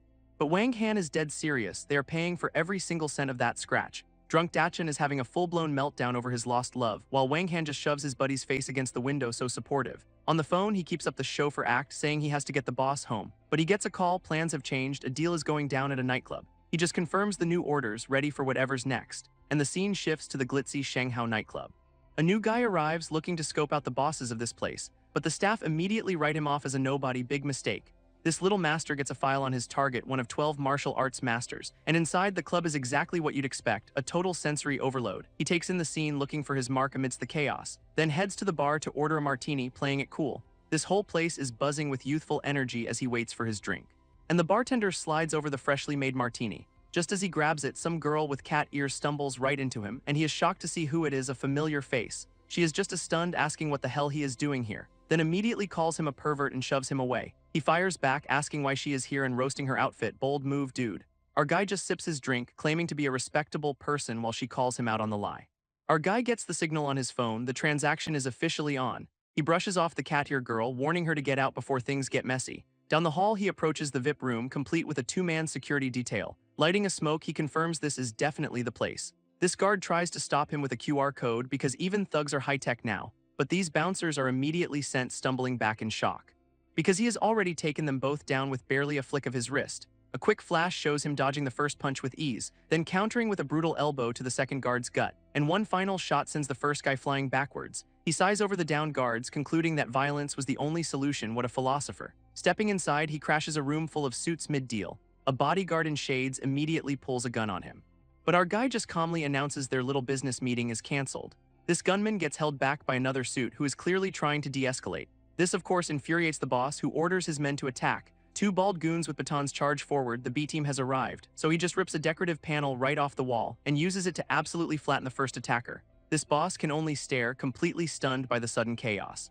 This suit in charge recognizes Wang Han is from the 10 Elder Society but does not know his name, so our boy just casually introduces himself, Wang Han. This guy immediately switches to full-on grovel mode, calling him 9th Young Master and ending the deal. But the original hothead boss is not having it, pulling his gun and declaring this is his territory.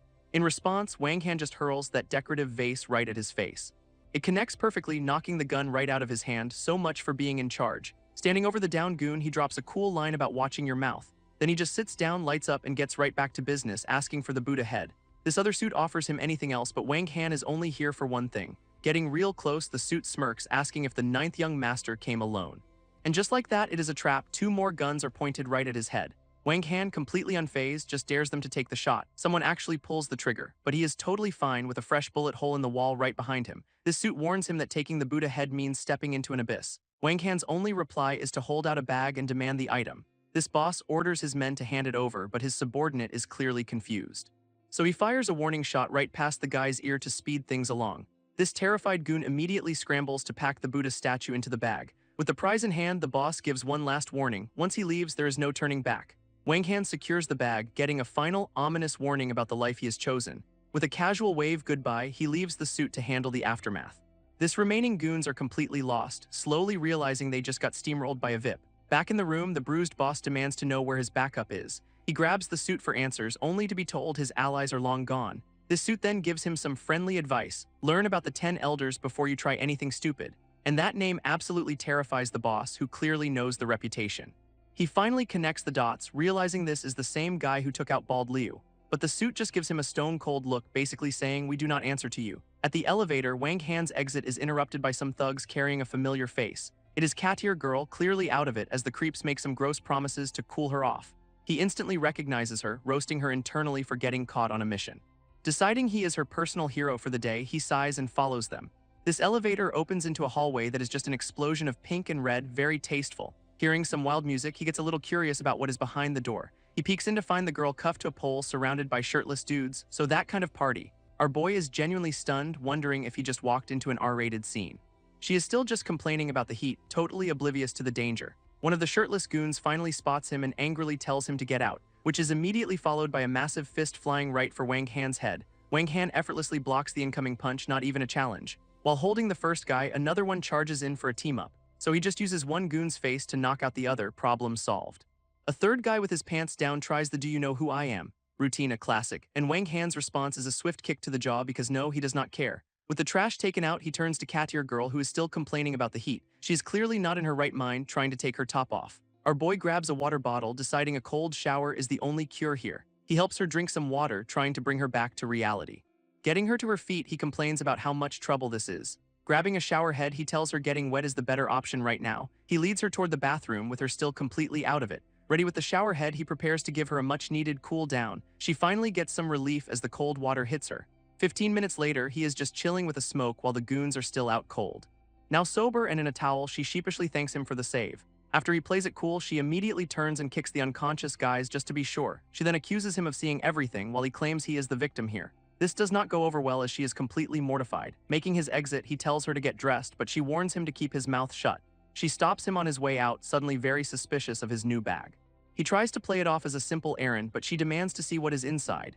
With a quick tug, she rips the bag open, revealing the stolen Buddha head busted. She immediately accuses him of theft while he scrambles with the excuse that he is just returning it. He makes a break for it, shouting a goodbye to Officer Yang, so that is her job. This officer just screams after him, promising to hunt him down if that head is not back by tomorrow. Downstairs, Wang Han is met by the very goons he just steamrolled, and the bandage-up boss is now bowing, calling him Ninth Prince and offering him the run of the place. Our boy just brushes it off as a misunderstanding before asking for a ride home, total power move. This boss immediately orders a carriage for him while Wang Han takes a call. On the phone, he confirms he has the goods but decides he will hang onto them for a while, which immediately backfires as he realizes Officer Yang is now going to hunt him relentlessly. Later, he is in an apartment telling some woman in lingerie to put some clothes on, but she just smirks, saying clothes are pointless when he is around.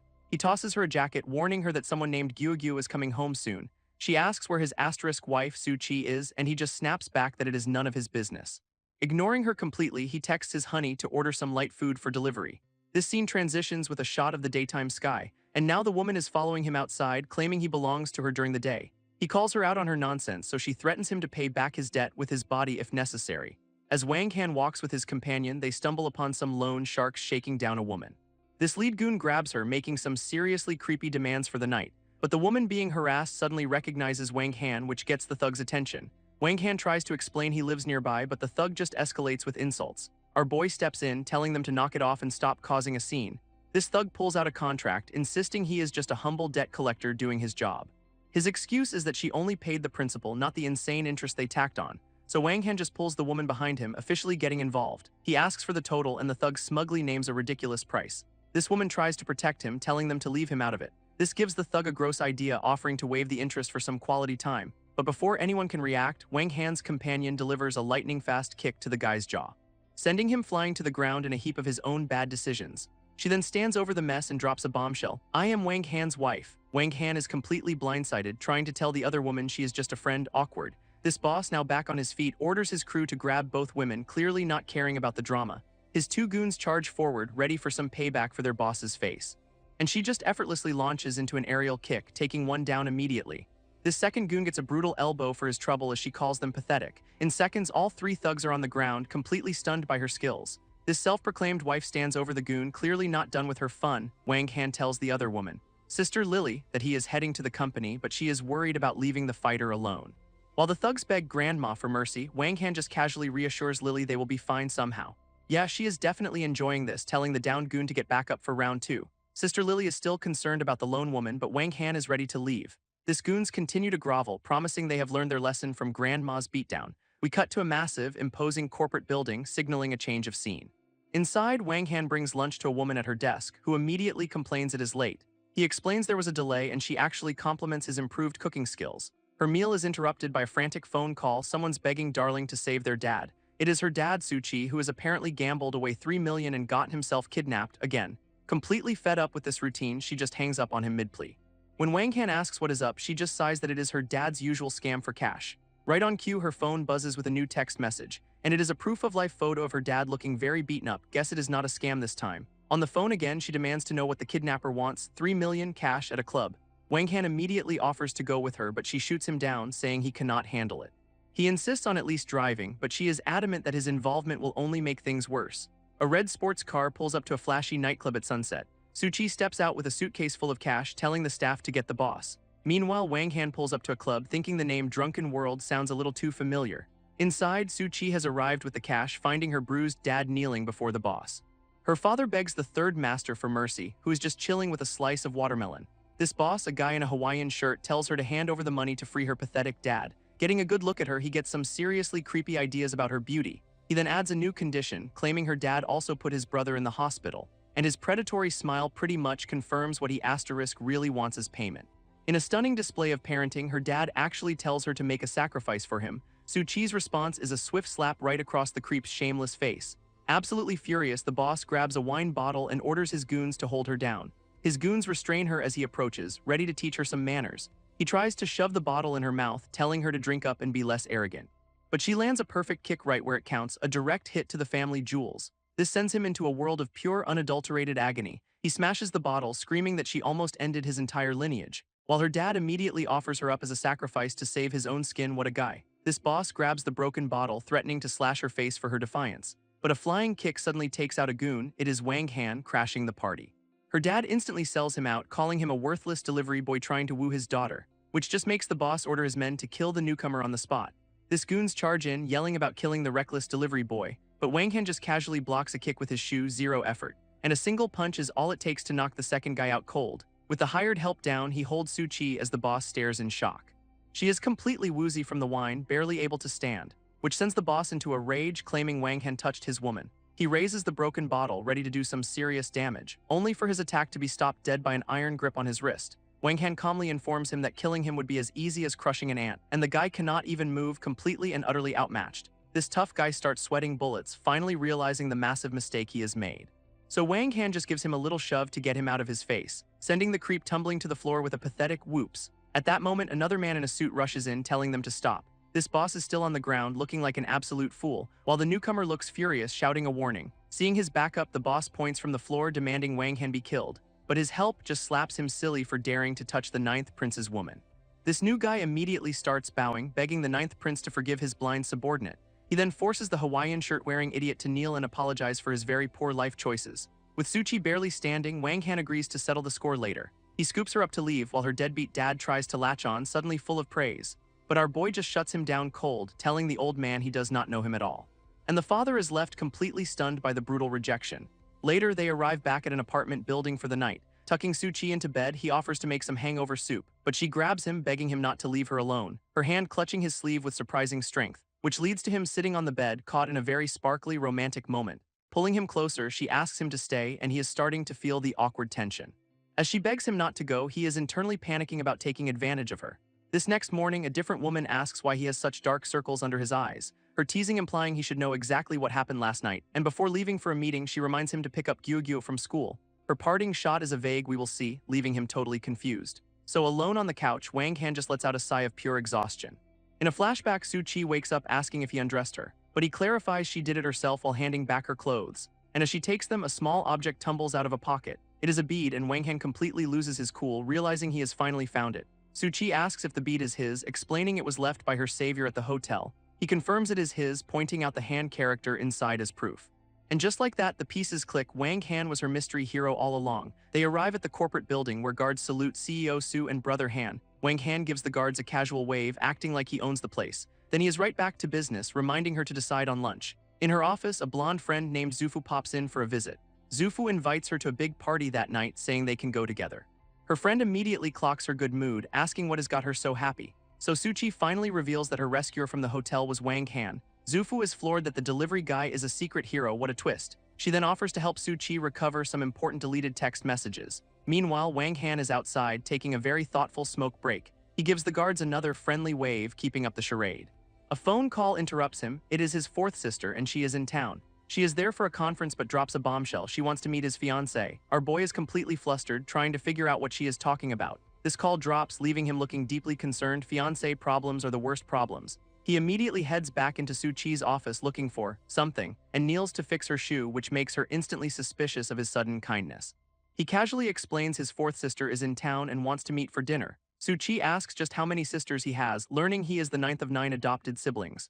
This particular sister, he boasts, is a rising star in traditional Chinese medicine. She tells him to stop bragging and just send her the details, then shoos him out of her office. Calling her dear wife, he gives a little salute on his way out to make lunch.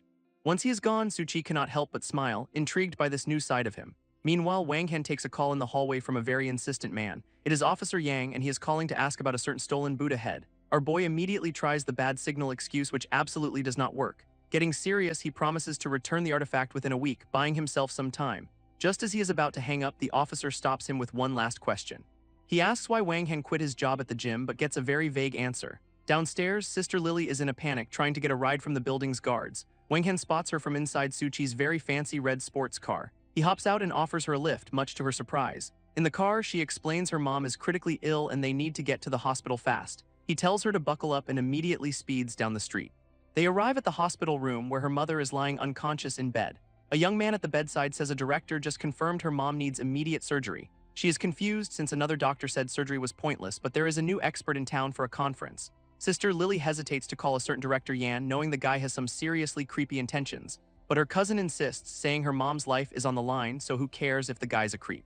Just then the man himself appears, Director Yan, looking every bit the sleazy opportunist. This cousin immediately starts playing matchmaker, pushing for a lunch meeting between Lily and the director. Yan boasts that the medical expert is his teacher, pressuring her into a meal she clearly does not want. They then dismiss Wang Han, telling him to head back to the company. As he leaves, Wang Han gets a bad feeling about the director but decides to mind his own business. Until he overhears a little scheming session from down the hallway. This cousin and the director are plotting to use her mom's illness to trap Lily, then abandon her. This cousin is an absolute monster, even suggesting her mom is a burden to seal the deal. Wang Han is completely disgusted, realizing he has stumbled upon two of the worst people alive, so he immediately calls his fourth sister, asking if she knows the expert doctor they mentioned. She confirms she does and agrees to help, no questions asked. With a plan in motion, Wang Han walks right back into the hospital room. He stands over the unconscious mother, ready to turn the tables on those scumbags. At that moment, Lily and her cousin return, shocked to see he is still there. He tells her to cancel her lunch date, calmly stating he has already handled everything. Her cousin immediately mocks him, calling him a lowly driver with ulterior motives. Oh, the irony. Director Yan returns, all smiles, ready to whisk Lily away for their meal. He then points at Wang Han, demanding to know what gives a mere driver the right to speak about his teacher. Wang Han asks the director if he should repeat their scummy plan for everyone. This cousin and Lily are just completely speechless, caught off guard. Director Yan immediately starts yelling, telling this lousy driver to get lost. Just then, a whole new crew of doctors shows up, led by the dean himself. Lily is totally confused by the sudden appearance of the hospital's top brass. This dean introduces the actual medical expert, Dr. New, who is here just for her mom. This sleazy director looks absolutely floored. He clearly did not think the real help would arrive. Dr. New gets right to work, heading in to examine the patient.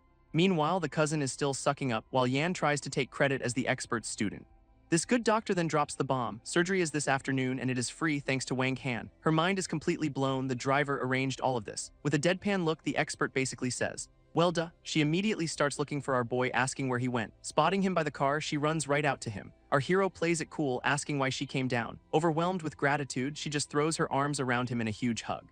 He comforts her but has to turn down lunch to deliver food to Suchi. They make a deal for another time as she sends him off. Our boy hops back into the ridiculously expensive sports car, mission accomplished. On the phone, he tells Suchi lunch is on the way and she immediately asks him to be her driver for dinner. Wang Han pulls up to a fancy party in that ridiculously flashy sports car. Out steps Suchi, looking like $1,000,000 for the evening's inevitable drama. A smarmy-looking guy immediately comments on their grand entrance. She warns him to be on his best behavior and he just agrees, calling her boss. Inside, her friend Zufu is already there, pointing them towards some VIP they need to schmooze. Turns out the VIP is a 70-year-old who married a 20-year-old. Our boy is not impressed. This ladies offer their congratulations to the old man on his newborn son. Then another guest, a real piece of work, loudly points out Suchi brought family. This old chairman asks if Wang Han is her dad or grandpa, ouch. But the other guy gleefully corrects him. That is her husband, the delivery boy. This dude just keeps hammering the point, making sure everyone in the room knows. Meanwhile, Wang Han is just chilling at a table, completely unbothered by the gossip. This old man then demands she bring her husband over, clearly looking for more entertainment. so she brings him over for introductions, playing along with the whole charade. Wang Han offers a polite greeting and the chairman barely even acknowledges him. But then another CEO rushes over to shake Wang Han's hand like he is a long-lost friend, which leaves the other two totally baffled, asking why he'd greet a delivery guy. When asked what he does, Wang Han just calmly says he is Su Chi's driver. This bullies are immediately relieved, writing him off as a nobody once again. At that moment, the host of the party takes the stage to welcome everyone. This host announces some entertainment. A young lady will play the piano, and she begins a very delicate, if uninspired, performance. This smarmy guy immediately starts kissing up, praising her as a master's student. Wang Han, however, looks completely unimpressed by the whole thing, so the bully calls him out, daring the delivery guy to share his expert opinion. Her teacher, a professional named Ren, stops the performance right there. This pianist is furious, demanding to know what right he has to critique her. They all mockingly tell him to go play, but Su Chi begs him not to be reckless. Ignoring everyone, our boy just strolls right up to the piano. He sits down and dedicates the song to Su Chi, Total Power Move. Su Chi and Zufu can only watch, wondering if he can actually pull this off. Then he starts to play, and it is immediately clear he is on a whole other level. This entire audience is completely captivated, practically swooning. Even the girl he upstaged is blushing, totally mesmerized by his skill. He finishes to a massive standing ovation because of course he does. This bully, desperate now, asks the professional teacher to critique Wang Han's playing, but she just drops a bomb. I am not qualified to judge him. This leaves the smarmy dude absolutely floored. His plan just blew up in his face. Even the old chairman has to admit that the kid's got some serious talent. Later in the car, Su Chi starts the interrogation. Who is he and how does he know these powerful people? He explains he educated that CEO's son once, which raises some serious questions. Zufu admits he looked handsome playing, and our boy just soaks it all in. But the mood shifts when he spots a car tailing them in the mirror. He immediately floors it, sending the women into a full-blown panic. They are screaming about him losing his license, but he is just having fun. Then he drops the bomb. Cannot lose a license you do not have in the first place. This ladies are justifiably horrified by this new development, and things get worse when two motorcycles box them in on the street. One of the bikers pulls a gun and just starts shooting at them. Su Chi, ever the leader, tells her friend to get down immediately. Wang Han, meanwhile, is laser-focused, not a hint of fear on his face. He swerves hard, slamming the car right into one of the motorcycles, yelling for them to hold on as he goes on the offensive. This first attacker goes flying, but the second one is still in pursuit. He shouts for them to keep their heads down while trying to escape. That is when a new car pulls up with an eye patch-wearing dude holding a massive rifle. As the windshield shatters, he instinctively shields Su Chi with his arm. This assassin's car is right on their tail, not letting up for a second.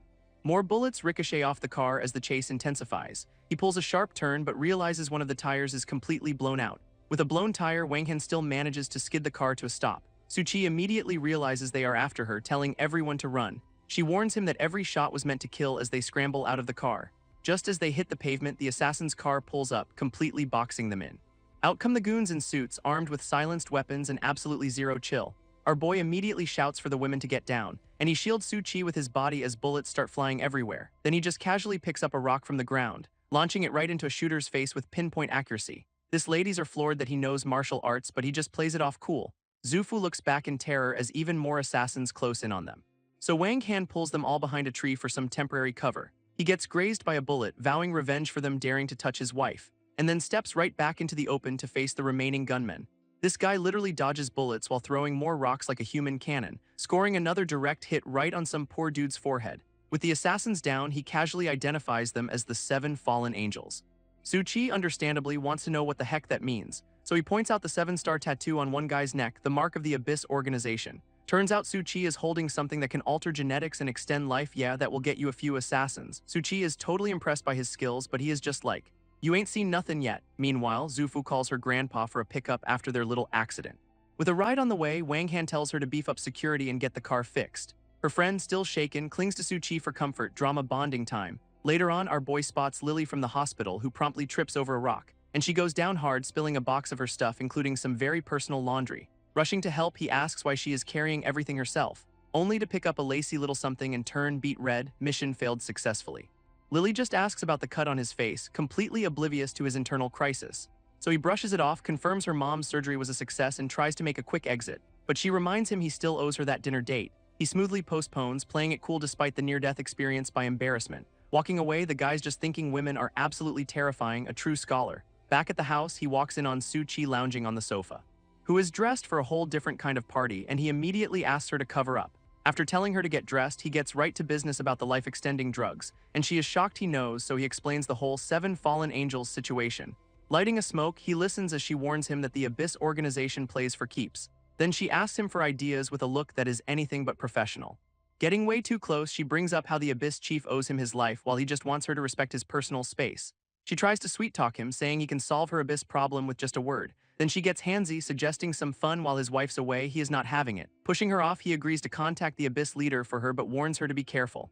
Her next move is to offer him a reward, which is just a whole choice. But the mood is instantly shattered when a little girl walks in calling for her dad. This redhead scrambles for an excuse, pretending she lost an earring while he just smirks. His daughter Gyugyo just hands him some amusement park tickets from her teacher, which reminds Wang Han he promised to take her out for the weekend. He happily agrees, sending the very excited kid off to bed. After a quick lecture on acting decent around children, the redhead vows to become the girl's mom anyway. He then casually asks if she could stay a few more days, and she immediately misreads the room, eagerly agreeing to his request. Our boy shuts that down fast, telling her to leave, which sends her into a rage about Suchi stealing her man. Meanwhile, over at the Lin family villa, two guards are standing watch on a balcony when a knife suddenly comes flying out of the darkness. A new assassin with a long braid takes them both out with brutal efficiency. Inside, the noise wakes up Zufu and a blonde woman in bed, and the killer appears in their doorway asking for any last words. She just smirks, saying pity, revealing a familiar star tattoo on her chest. This blonde woman stands up, telling the assassin to leave Zufu alone. She is the target. This assassin holds a knife to Zufu's throat, telling her to hush. But then she gets a call and her mission is suddenly cancelled. She is furious, learning the order came directly from the Emperor. After telling the women they are lucky, she just turns and walks away, then makes a graceful exit right off the balcony like a pro. Security finally bursts in, a few seconds too late to be useful, followed by an older man, probably Zufu's uncle, asking if she is okay. This blonde woman confirms the assassin left without a fight. Her uncle examines his dead guards, impressed by the one-hit kills, and the blonde reveals the killer was from Abyss with an 8-star tattoo. This news absolutely floors the old man. An 8-star fallen angel backed down. She explains the assassin got a call from the heroic emperor who called it off. Having never heard the name, her uncle vows to find out who this mysterious emperor is. This blonde woman just thanks him, still looking deeply concerned. Elsewhere, Lily from the hospital is trying and failing to hail a cab when Wang Han conveniently rolls up on a motorcycle to offer her a lift. She hops on and he tells her to hold on tight, suave as ever, and they speed off into the city traffic. During the ride, she asks about Gyugyo's mom, so he explains her parents are gone, leaving Lily looking pretty heartbroken for both of them. Over at Suchi's company, the staff mentions she is out sick for the day. Wang Han shows up, annoyed she ghosted him, the absolute nerve. Deciding to check on things himself, he hops on his motorcycle. His first priority is Gyugyo, so he heads home to meet her after school. He walks in playing the concerned husband, calling out for his honey, but immediately notices the bedroom door is suspiciously open. Peeking inside, his face just screams, "You have got to be kidding me," because it is the redhead from before, dressed for a very different kind of hostile takeover. She immediately tries to seduce him, suggesting they try something exciting. Our boy is just not impressed, playing dumb about her very obvious intentions. She gets handsy, telling him to turn around for a little surprise. With her hands on his back, she promises to show him a good time, and by good time, she means pulling a knife out of nowhere. This assassin lunges, clearly thinking this is going to be an easy kill, but Wang Han dodges like he is swatting a fly, easily grabbing her wrist. He then blocks her follow-up knee strike without even breaking a sweat. With her totally neutralized, she demands to know who he is, and he just deadpans, "I am your wife." This struggle is completely one-sided as he holds her in place. He throws a punch, commenting that his actual wife is not this theatrical, and the whole thing ends with him trapping both her knife and her leg. Checkmate. With her cover blown, the assassin makes a run for it across the furniture. But she's got a backup plan, a gun pointed right at his face with a smug little threat. Wang Han does not even flinch as the bullet zips right past his head. Now on the bed, she demands he hand over some Buddha head for a quick death. Dodging again, he tells her she has got the wrong guy, it is with someone else. She is not buying it for a second, firing again and saying her source pointed straight to him. Our boy just pulls out a card, looking way too calm for this particular home invasion. With a flick of the wrist, he sends it flying and knocks both guns right out of her hands. Show off. Pinning her to the bed, she demands to know who he is, and he just sticks with the "I am your wife" bit. Then he starts inspecting her outfit, leaving her totally confused by the sudden wardrobe check. He pulls a small pendant off her dress, asking if she is the daughter of the Cheon Valley master. That question gives her the perfect opening to kick him away and make a break for it. Pausing at the window, she is shocked he even knows about her martial arts clan. Holding the pendant, he is having a crisis. Is this his childhood fiancé who is also Suchi's doppelganger? She gives him one last warning about the Buddha head before she vanishes. Leaping out the window, she yells that he still owes her an answer about the bead. He just watches her go, completely baffled by this whole encounter. Immediately, he is on the phone asking if Suchi has a twin, only to learn she is adopted. This only clue to her real parents was a keepsake her adoptive dad sold off, father of the year right there. Putting the pieces together, he realizes the masters of Cheon Valley might have had twins. Wang Han starts gently questioning Suchi about her childhood, when her deadbeat adoptive dad bursts in demanding 300,000 yuan. He lays on the guilt trip, but she is completely over his tired act. Undeterred, Wang Han keeps pressing for details about her past. But the father of the year just keeps begging for his little loan. Su-chi shuts him down cold, telling him to get lost. As the old man keeps pleading, she just grabs Wang Han for a meeting. Left alone, her dad throws a full-on tantrum about his ungrateful daughter. Then he spots Wang Han's jacket and decides to check the pockets for cash. He finds a few bills and the bead from the assassin, wondering how a delivery boy got it. And it clicks, this is Su-chi's keepsake and he has just hit the blackmail jackpot. When Su-chi returns, he is ready with a brand new story she is not buying, dropping the bombshell that she is not his biological daughter. His proof is a memory of a blood transfusion where their types did not match. But she is still not listening, telling him to just stop talking. So he pulls out the bead, claiming it is the key to finding her real parents. And the price for this family reunion is a cool 500,000. This world's saddest negotiation begins as he haggles his own daughter for cash, until she finally agrees to 300k and the transfer hits his account instantly. With the money secured, he leaves the bead on the desk and makes a run for it. Su-chi holds the bead her dad sold her, feeling a strange sense of familiarity. Meanwhile, Wang Han returns to the office looking for something important. A sudden panic hits him as he starts patting down his jacket, and realizes the bead from the assassin is completely gone. He immediately suspects the Su-chi lookalike also mourning his stolen pocket money. Just then, the real Su-chi walks in, confirming only her dad had been there. Trying to play it cool, he suggests they head to the hospital together. His concerned husband act is on full display as she agrees to a quick checkup. Soon they are cruising down the road in a very conspicuous red sports car, and she asks him to keep the hospital visit a secret. He promises he is a vault. Naturally, that is when another car cuts them off with zero warning, sparking some very relatable road rage about the proper use of a turn signal. This sudden jolt seems to trigger a memory for Su-chi, because she spots the bead on his jacket and demands to know where he got it. He tries a flimsy excuse about his older sister, but she is not buying it for a second. So he spins this wild tale about an arranged marriage and a family quest, a true artist at work. He even has the gall to ask if she is jealous, which she immediately denies. Later, back at her desk, she is anxiously waiting for paternity test results. Staring at the bead, she cannot help but wonder if this is all fate's doing. But her thoughts are cut short when an assistant announces she has a visitor. And Su-chi's visitor is a redhead who walks in like she owns the place. Su-chi recognizes her cousin, who is clearly not here for a friendly chat. This cousin gets right to it, slapping down a card with 100 million to buy Wang Han off. Laughing at the sheer cliché of it all, Su-chi assumes Wang Han sent her. But she shuts it down cold, saying she is married, pregnant, and loyal. Her cousin just pushes the card again, insisting she think about the money. Su-chi is just amused, wondering if Wang Han really thinks he is worth that much. With the cousin gone, she is left alone in her office to process this mess. When her blonde friend suddenly pops in, all smiles and announcing good news. She gets a little handsy, excitedly talking about a research drug collaboration. Turns out she is partnered with a medical genius named Ikinkyu. Her friend insists they go meet this famous doctor immediately. Su-chi is still stuck on that name, which definitely rings a bell, and her friend is already dragging her out the door for this big opportunity. This second they are gone, a man in a suit sneaks into the empty office. He immediately spots the bank card just sitting on the desk, and he is absolutely delighted to find the password written right on it. What a security pro now outside, he is on the phone with someone called Fourth Sister. Giving a full report on Su-chi, nice girl, poor family, healthy kid, and the scene just fades out on a quiet evening sky. Wang Han casually preps Su-chi to meet his fourth sister, who he swears is super chill. They walk in the door and are immediately hit with a what the hell moment, because his sister and Su-chi's cousin are already in the kitchen making themselves at home, and his sister is none other than Ikinkyu, the medical genius Su-chi just heard about. This whole crew is here, Gyugyo included, and Su-chi is just trying to process this ambush dinner party. Her brain is completely short-circuiting, wondering if her delivery boy husband is secretly a trust fund baby. Ikinkyu plays the perfect hostess, formally introducing herself as part of the family. At the table, Wang Han tries to act normal, pushing his sister's famous fish dish. Then fourth sister drops the bomb. She is sleeping with Su-chi to take care of her, and Wang Han gets the couch effective immediately. This cousin throws some shade about his new sleeping arrangements, earning a shut up and eat from our boy. Banished to the sofa, Wang Han is on the phone, still trying to track down Su-chi's assassin doppelganger. A late-night text buzzes his phone and he wonders who it could possibly be. He opens it and his eyes just about pop out of his head. It is from Su-chi's blonde friend, complete with a thank you selfie that is not work appropriate. Our guy just facepalms, absolutely done with this woman's total lack of boundaries. This next day, he is taking Gyugyo out when someone calls his name. It is Gyugyo's teacher and they are all meeting up for a fun day out. This three of them head off for the carousel, looking like a happy little family, but Wang Han suddenly stops, sensing he is being watched. A hand clamps down on his shoulder from behind, and it is not a friendly tap. This hand on his shoulder belongs to some rando who clearly recognizes him, and this guy Kang Hongj immediately starts hitting on Gyugyo's teacher, who accuses him of stalking her. She threatens to tell her dad, but he is more worried she is with a guy who already has a kid. As Wang Han walks off, the stalker mutters that if he cannot have her, no one can, real stable individual. This three of them try to have a normal day out, with Wang Han offering to get burgers, when screams for help suddenly interrupt their family outing. A kid is drowning and Wang Han is already sprinting to the rescue. This teacher tries to run in too, ready to help, but her stalker grabs her, whining that it is too dangerous for her to go in. While they argue, Wang Han has already launched himself into the water, swimming so fast the crowd thinks he is a professional athlete.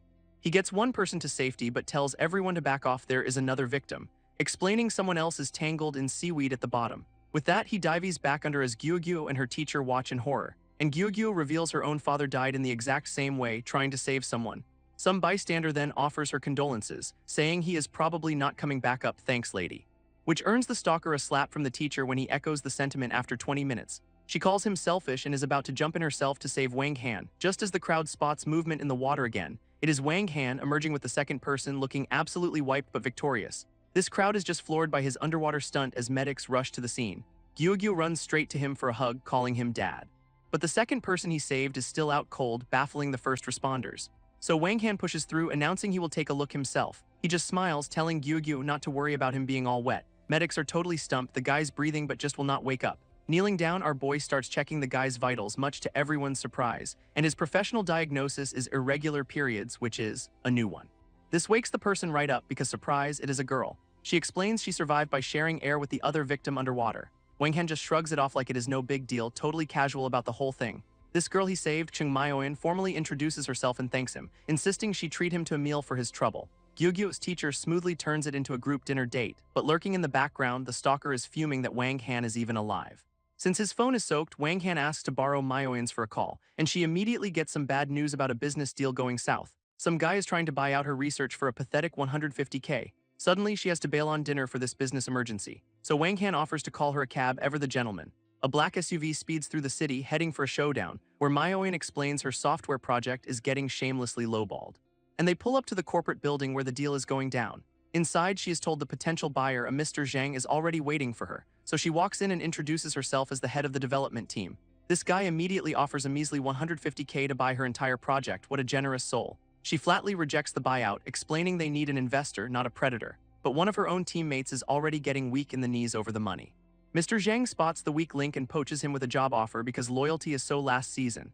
A second teammate quickly follows, leaving Myoin stunned by the betrayal. This businessman just shrugs, saying there is nothing despicable in his dictionary. But just then, Wang Han steps in, holding the project proposal. He completely dresses down the old man for trying to swindle a college kid.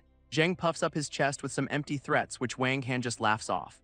As the traders leave, Myoin thanks him for stepping up, but her remaining partner is panicking. They cannot compete with their stolen software. Wang Han, completely unbothered, just asks for an account number to wire the funds. A second later, a transfer notification for 5 million hits her phone and everyone just freezes. He then formally reintroduces himself, shaking hands with his new, very shocked partner. Now in charge, our boy tells them to get started on the project briefing. Back to business, the partner gives Wang Han the full rundown on their software, but he is already stressing about needing legal and finance teams with zero connections. So Wang Han makes one call and young Master suddenly has a top-tier legal team on the way. With that sorted, he tells the kid to just focus on the tech while he handles the money. Now driving Gyugyu and her teacher home, the teacher is still amazed by his whole day. When Gyugyu points out a car has been tailing them for a while now. And yup, it is a full-on pursuit because subtlety is for other people. He drops Gyugyu off at their building, telling her to head straight inside. This second she is safe, he spots his tail hiding poorly in the bushes. This guy is trying his absolute best to look like a suspicious person and succeeding. Our boy grabs him from behind and the spy immediately starts squealing that his boss just wants a chat. Wang Han, completely unimpressed, just tells him to lead the way, which brings him to a car where an old man and a woman are waiting. This guy introduces himself as Master Bai of the Underworld, a title that earns a solid blank stare. He saw the rescue earlier and wants to hire Wang Han for an underwater salvage job offering 6 million. His associate questions the price, but Bai insists, though he will only pay after the job is done. Wang Han scoffs at the Trust Me payment plan, forcing him to offer a 2 million deposit up front. Before agreeing, our boy holds up a hand, saying he needs to make a quick call. He sends a cryptic text, clearly setting something up in the background. With his own plan in motion, he looks up and agrees to the deal. This associate hands over the deposit card with a very casual "run with the money and I will break your legs" threat. And Master Bai reveals the job is to retrieve some bodies from a place called Dragon Return Beach. Sounds lovely. Our boy is immediately skeptical of the super ominous name, but Bai just points out he has already taken the cash, so the deal is done. With that, his new employers just peel out, leaving him to ponder his life choices. He immediately gets on the phone to his own contact, asking for an update, and it turns out that cryptic text was to this old-timer who is already on the case. Revealing the target is not a body, but a golden statue with a pagoda inside its chest. This contact explains the whole backstory. It is a memorial for a monk with a hidden treasure inside. Wang Han wants to know why it is so important, but gets a classic "do not ask, just get it" response, so he just agrees to follow instructions and get the job done. Meanwhile, back at the apartment, Su-chi is looking over some important-looking papers. When Wang Han walks in, surprising her with his early return, he glances over and sees she is holding an appraisal report, which she immediately snatches away, claiming it is her own business. Changing the subject, she asks about the bead he is wearing, which leads to the big question of who he is, and he gives the most absurd, over-the-top answer ever. She is completely unimpressed, so he just shrugs and offers to cook for her instead. This next morning, Su-chi pulls up to a massive corporate building in a sports car, greeted as CEO Su. But inside her office, her blonde friend is already waiting, reminding her that she took the money, so she has to do the job. Su-chi's friend lays it out. Her bond with Wang Han is unbreakable after 12 years, revealing he is still carrying 6 bullets in his body because of her, and she'd die for him. She then tries to buy Su-chi off, but the CEO flatly refuses to sign whatever it is. So the friend just leaves her with an 8-hour deadline to change her mind. On her way out, she bumps into another woman, a CEO Jiang, and Su-chi's other friend asks who the big shot from Beijing is. A flashback hits Su-chi. She has seen this woman with Wang Han's teacher, sparking suspicion. Her friend confirms the Jiang family is insanely powerful enough to buy them out in a heartbeat. This sends Su-chi into a frantic search through the papers on her desk. Suddenly, she is yelling for her assistant to come in, looking absolutely panicked. She asks if any suspicious people have been in her office lately, and the assistant confirms a guy named Sula was there, which is clearly the wrong answer. Her phone starts ringing, and Su-chi looks like she is about to commit a felony. On the line, she demands Sula return her bank card, but he plays dumb, so she just casually threatens him with evidence of his past arson and murder, normal office talk. She then turns to her friend with a perfect smile, canceling their plans like nothing's wrong. Internally, she is reeling from this bizarre turn of events, but she waves her friend off, insisting everything is totally fine. A moment later, Sula shows up to return the card, claiming he barely spent anything, which earns him a collar grab from a furious Su-chi, who demands to know just how much a little was. Sula returns the card, swearing he barely spent anything, which earns him a collar grab from Su-chi, who is clearly not buying it. Turns out a little was over 10 million, and she promptly tells him to get lost. As he bolts, she realizes her friend gave her 100 million just to make Wang Han leave. Meanwhile, over at the Shanghua Group headquarters, Wang Han is just casually swapping war stories with security about cannibal pirates, as one does, when Su-chi's voice cuts through, calling his name. He greets her formally as CEO Su, and her heart just sinks, thinking he is leaving, but his big dramatic announcement is that he wants braised fish for lunch. She watches him walk away, then pulls out her phone, a plan forming. On the line, she is trying to sell her brand new house and car immediately, confirming she desperately needs the money and is ready to sell at a loss. Right then, an incoming call from her blonde friend interrupts everything. This friend offers her any price for Wang Han, while Su-chi just promises to pay back the 10 million. She tells the woman to come get her card anytime, completely ignoring the offer. And as for Wang Han, she says his future is his own choice to make. Back outside, our boy is still just chilling with the guards, totally unaware. A luxury car pulls up, and everyone assumes it is for him.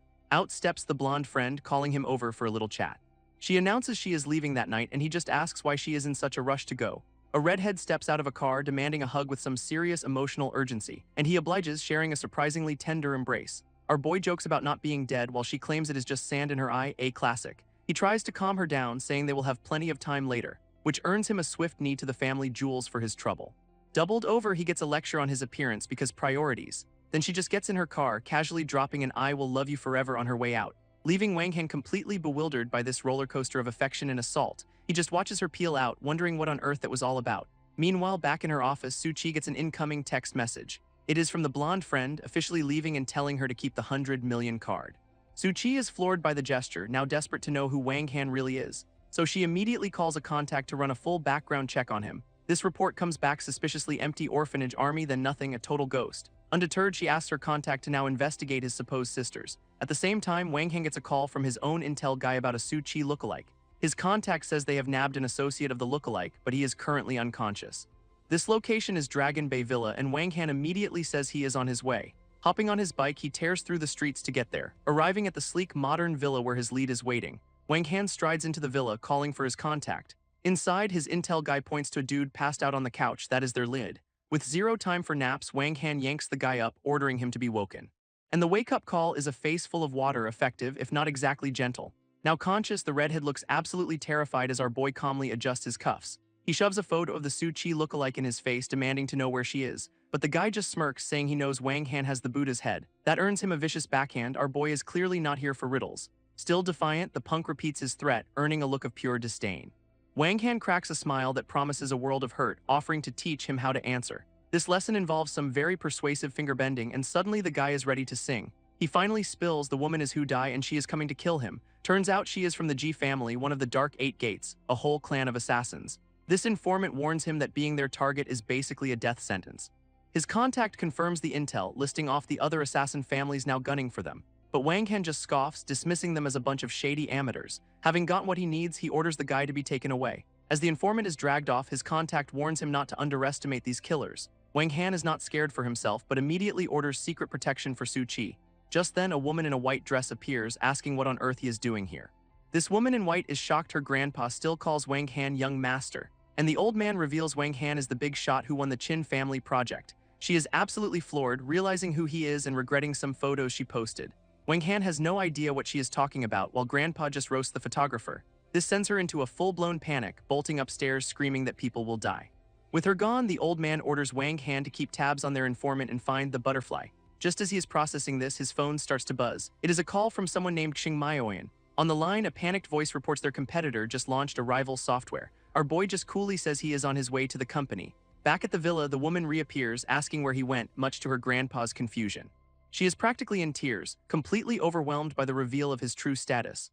Her grandpa warns her to keep his identity a secret from everyone to protect Su Qi. Cut to Xing Maoyan's office, where the crisis is unfolding. A young guy rushes to meet Wang Han, explaining their rival already dropped 2 million on ads. He is then asked why he has not spent the 5 million he was given. Turns out the kid was just too scared to act. With the software ready, Wang Han gives the order, dump all 5 million into promotion. This kid balks at the number, but Wang Han tells him to get used to it, it is just small things. Meanwhile, the competition is celebrating their 300,000 downloads from a 2 million spend, and their CEO is getting way too comfortable with his staff, making some seriously sleazy promises. This rival CEO is already gloating, planning to send a mocking gift to celebrate his win. But his subordinate interrupts, pointing out that Xing Maoyan's team has started promoting their software too. This news sends the office into a panic. How could their broke rivals possibly have any money? His tech guy confirms they just dropped a casual 5 million on ads. Enraged, the CEO decides to match it, ordering his own team to dump another 5 million to crush them. Meanwhile, Wang Han's crew is celebrating hitting number 1, though he is staying cool about it. Just then, the kid's phone lights up with a notification for a fresh 5 million deposit. He asks why, and Wang Han just calmly explains their opponent will not give up that easily. Right on cue, the competition intensifies, and the team wants to drop another 5 million to stay ahead. Wang Han gives the order to smash it, refusing to give their rivals a chance to breathe. Over at the other company, absolute chaos erupts as they see the new 5 million spend. Their CEO is losing it, having already sunk 7 million and refusing to let it all go to waste. He desperately calls for backup from someone named Old Huang. His new strategy is simple: if you cannot outspend him, hire a hacker to crash their servers. The CEO then tells his own tech guy to grant full system access to this mysterious contact. A strange black goat logo appears on the screen, which the staff finds vaguely familiar. One of them suddenly recognizes it, blurting out the name Bafum. Turns out Bafum is a top 10 international hacker from a group called Black Goat, known for a $100 million shakedown. CEO Zhang just smirks, deciding it is way easier to ruin them than to compete, a true pillar of the business community. And back at Wang Han's office, the attack begins as that same Black Goat logo appears on their screens. This team is freaking out, recognizing the attacker as Bafum, a top 10 hacker. His kid apologizes for the 10 million loss, but Wang Han just calls it playing dirty. Our boy is completely unbothered, claiming everyone knows a few hackers, a totally normal thing to say. Then he starts making calls, casually cycling through German, Korean, and Russian, leaving his entire staff just staring in awe at his sudden multilingual flex. Meanwhile, the rival CEO is already celebrating, thinking he has crushed them for good. Until his own tech guy's computer starts to absolutely lose its mind, flashing a weird fox logo before being replaced by a dancing bikini model, the ultimate digital disrespect. This whole office panics, realizing they are being counterhacked, and their tech guy confirms they have been hit by hackers ranked 2nd, 4th, 6th, and number 1. Back at base, the team celebrates their win, and Wang Han just says he called some old internet cafe buddies. He is already on to the next phase, promising more cash for celebrity endorsements, then hops on his bike and heads over to a bar. Inside, he calls out to the bartender, a woman named Sister Meng, who asks what he is doing there while he wonders why the place is so dead. She offers him money if he needs it, but he is here for a different kind of favor, asking to use her old entertainment industry contacts to find him some stars. After she agrees, he asks if she is really selling the bar, and she explains her friend is short on funds to buy it. He asks how much is needed, 9 million, and immediately agrees to pay it himself, leaving her completely floored by his casual multi-million-dollar solution. Right on cue, some thugs barge into the bar demanding money from Sister Meng. Their leader spots Wang Han, asking who this random guy is, and actually recognizes him as a food delivery boy, prompting Sister Meng to step in, which gets her shoved aside as the punk demands his 5 million. But she just calmly announces that she has already sold the bar. Enraged, the guy grabs her by the throat, demanding to know who bought it, and the answer comes in the form of a wine bottle to the head. Delivered by Wang Han, who asks what kind of man bullies women. This bleeding thug just screams for his goons to kill the filthy delivery guy, so his two lackeys immediately charge forward to attack. Wang Han sends one flying with a kick, mocking their terrible skills. His face a perfect picture of you have no idea who you are messing with. Then he effortlessly blocks a kick from the second goon, turning the bar into a blur of motion as he takes down the whole crew. With everyone on the floor, Sister Meng begs him to stop, warning they are from the Brotherhood Alliance. Our boy just looks bored, questioning the very dramatic gang name. She is terrified, telling him to leave because they cannot afford this trouble, but Wang Han just pulls out his phone to make a call instead.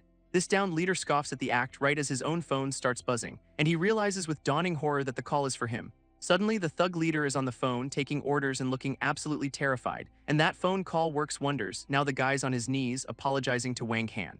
Our boy could not care less, telling him to direct that apology to Sister Meng instead. He immediately turns to Sister Meng with the same pathetic apology, leaving her totally confused. Wang Han just waves them off, telling the whole crew to get lost and never come back. As the goons make a hasty exit, a very grateful Sister Meng thanks him for everything. We then cut to a quiet residential complex as the day ends. He is there dropping off his daughter Gyugyu for a playdate with her friend. And he follows up on a job offer for the friend's mom, Lily, who happily accepts.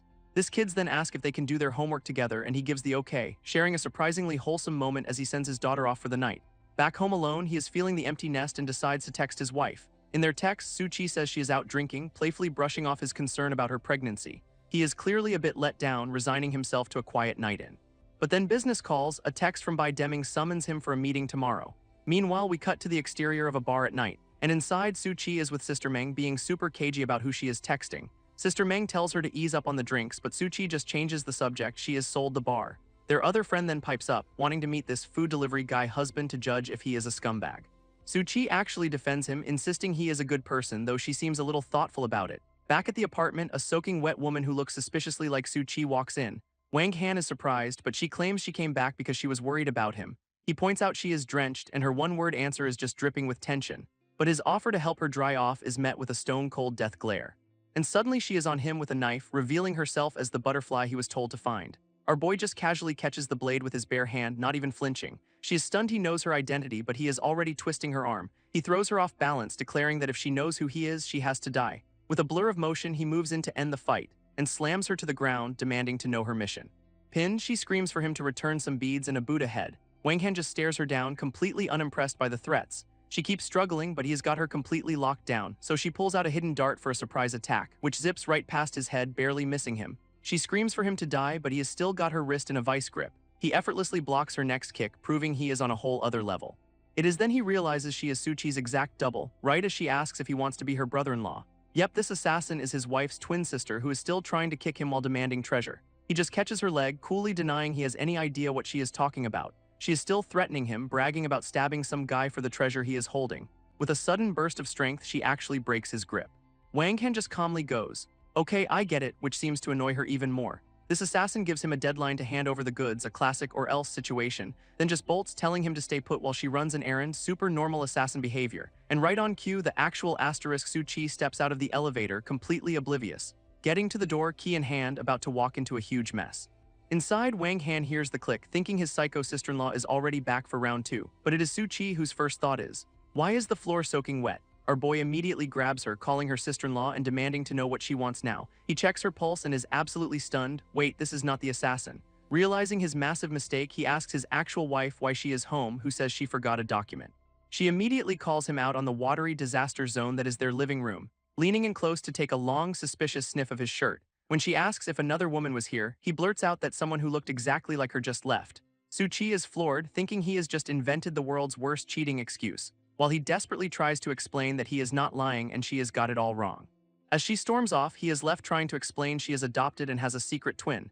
His pleas continue as she walks away, insisting she has misjudged him completely. But the door slams, leaving him alone to figure out how to drop this particular family bombshell. This next morning, Wang Han gets a text confirming his ride for the big meeting has arrived. He is met by a woman named Liu Yi, who tells him they have been waiting. Once in the car, he cuts right to the chase, asking where Bai Deming is. She dodges the question, telling him to call the boss sixth master from now on. Then she pulls out a blindfold for security, which our boy accepts without a single complaint. An hour later, they arrive at a very secluded, high-tech looking building. Liu Yi has to wake him up to take the blindfold off. He literally slept through the whole trip. Outside, he gives a big stretch as Bai Deming's crew finally greets him. Bai Deming introduces him to a Mr. Hamasaki, bizarrely praising his excellent swimming skills. This Japanese guy start whispering about killing someone after the job is done. Of course, Bai Deming's translation is that they just have very high hopes for him, but Wang Han calls their bluff, revealing he understood every word in Japanese.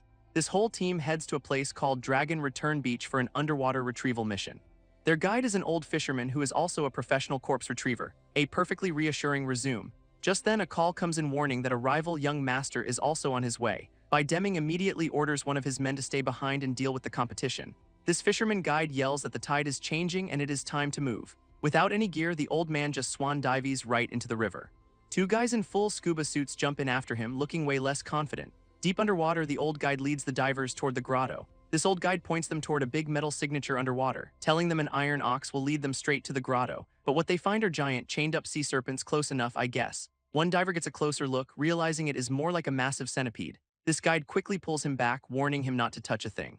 Then points to a massive whirlpool as the safe entrance to the cave. So the whole crew gets unceremoniously sucked right into the vortex. Once inside, the guide immediately tries to renegotiate his fee. What a pro! One of the divers just ignores him, exploring the grotto with a flashlight. And they spot their prize, a golden stupa wedged high in the cave wall. This old man snaps off a stalactite, ready for some delicate excavation. His attempt to break through the rock fails spectacularly. So the diver steps up, confidently offering to give it a shot himself. With a single chop, he shatters the stone, impressing the old guide. Inside, they find a mummified monk, and the diver asks about the final price. That is the cue for the guide to betray them, launching a sharpened rock at his head. It connects, gashing the diver's face wide open. This old man grabs the mummy, promising to burn some paper money for the diver's ghost. He escapes into the water, leaving the bleeding diver absolutely furious. And just then, something with glowing red eyes emerges from the darkness. This diver realizes he's been played, just as a giant snake appears. Perfect timing. This thing lunges forward, ready to make him its next meal. But our diver just leaps away, mocking its massive appetite, and lands a solid kick right between the eyes. This snake spews a cloud of poison, forcing him to ride its head like a bucking bronco. He vaults off, narrowly dodging the toxic fumes, then pulls out some hidden blades from his suit, ready for round two. A flurry of strikes slash across the serpent's thick hide. It is wounded but definitely not down, leaving them at a tense standoff. But he has got a job to do, so he just decides to leave. Business first, he says. With a final splash, he dives back into the water, leaving the angry snake behind. Back on the surface, bubbles start to break the calm. And it is the old fisherman guide who pops up, much to Bai Deming's relief. This guide immediately tries to extort more money, claiming the diver is trapped and the treasure is hidden. This does not go over well. The Japanese guy pistol whips him, demanding answers. Even with a gun to his head, the old man tries to start a bidding war for the prize. That is when one of Bai Deming's guys just decks him, tired of the games. This whole crew joins in on the beatdown, but the old man still will not talk. Just then, the diver erupts from the water with a huge splash, and he sees the chaos, thinking the old trader is getting exactly what he deserves. This diver emerges with the prize, calling out the old fox for his little betrayal. He reveals the stupa is a fake. He already stashed the real treasure on himself. With a quick have fun, he dips back into the water, leaving the goons behind. Back on shore, he is changing when his phone buzzes because his day was not complicated enough. A call comes in asking if he secured the items, and he confirms the mission's a success. But his handler tells him to stick around, gain their trust, and find out who the real boss is. Wang Han just agrees, clearly thrilled about this new assignment to get himself ruined. Meanwhile, back at the beach, Hamasaki is getting some answers out of the old guide the hard way. This old man tries to start a bidding war, claiming he will sell to the highest bidder. Bai Deming, completely over it, sends Liu Yi to go find Wang Han and the statue. Still being choked, the guide gleefully announces that a giant snake probably ate our boy. At that exact moment, Liu Yi spots a figure waving from the water. It is Wang Han, and the whole crew scrambles to pull him ashore. Once he is out, he is already looking for that old geezer, ready for round two. This guide is completely stunned to see him alive, while Wang Han promises to kill him. Our boy lunges for the traitor, but Bai Deming's man holds him back, needing the old man's info. This old traitor then tries to use Wang Han as leverage, saying he will only deal with Bai Deming. Fed up, Wang Han winds up a punch, ready to end this conversation permanently. But a gunshot stops him cold, a bullet slamming right into his chest. And the shooter is none other than Hamasaki, pointing his pistol with a look of pure rage. Turns out that bullet was just a suggestion because Wang Han deflects it with his bare hand. And in a flash, he disarms Hamasaki completely, popping the magazine out. Now the gun's at Hamasaki's head, how the tables have turned. Wang Han calmly explains to Bai Deming that his business partner is a psycho who just tried to kill him. He even threatens the guy with a single loose bullet, which is just next-level disrespect. Bai Deming immediately switches to HR mode, calling it a misunderstanding and offering to pay up. This whole crew watches as the boss promises to transfer the money if Wang Han just lets his guy go. As soon as the payment notification comes through, our boy just kicks Hamasaki away. Business concluded. He then hands the empty gun back, a total power move. Hamasaki is absolutely fuming, having been played for a complete fool. You can practically see the steam coming out of his ears from the sheer humiliation. Our boy stands over him, warning him not to try anything stupid while Hamasaki vows revenge. With the immediate crisis over, Bai Deming suggests a friendly little chat. Wang Han makes a new business proposal. He can help eliminate anyone blocking Bai Deming's path. And from the look on his face, Bai Deming is very, very interested in that.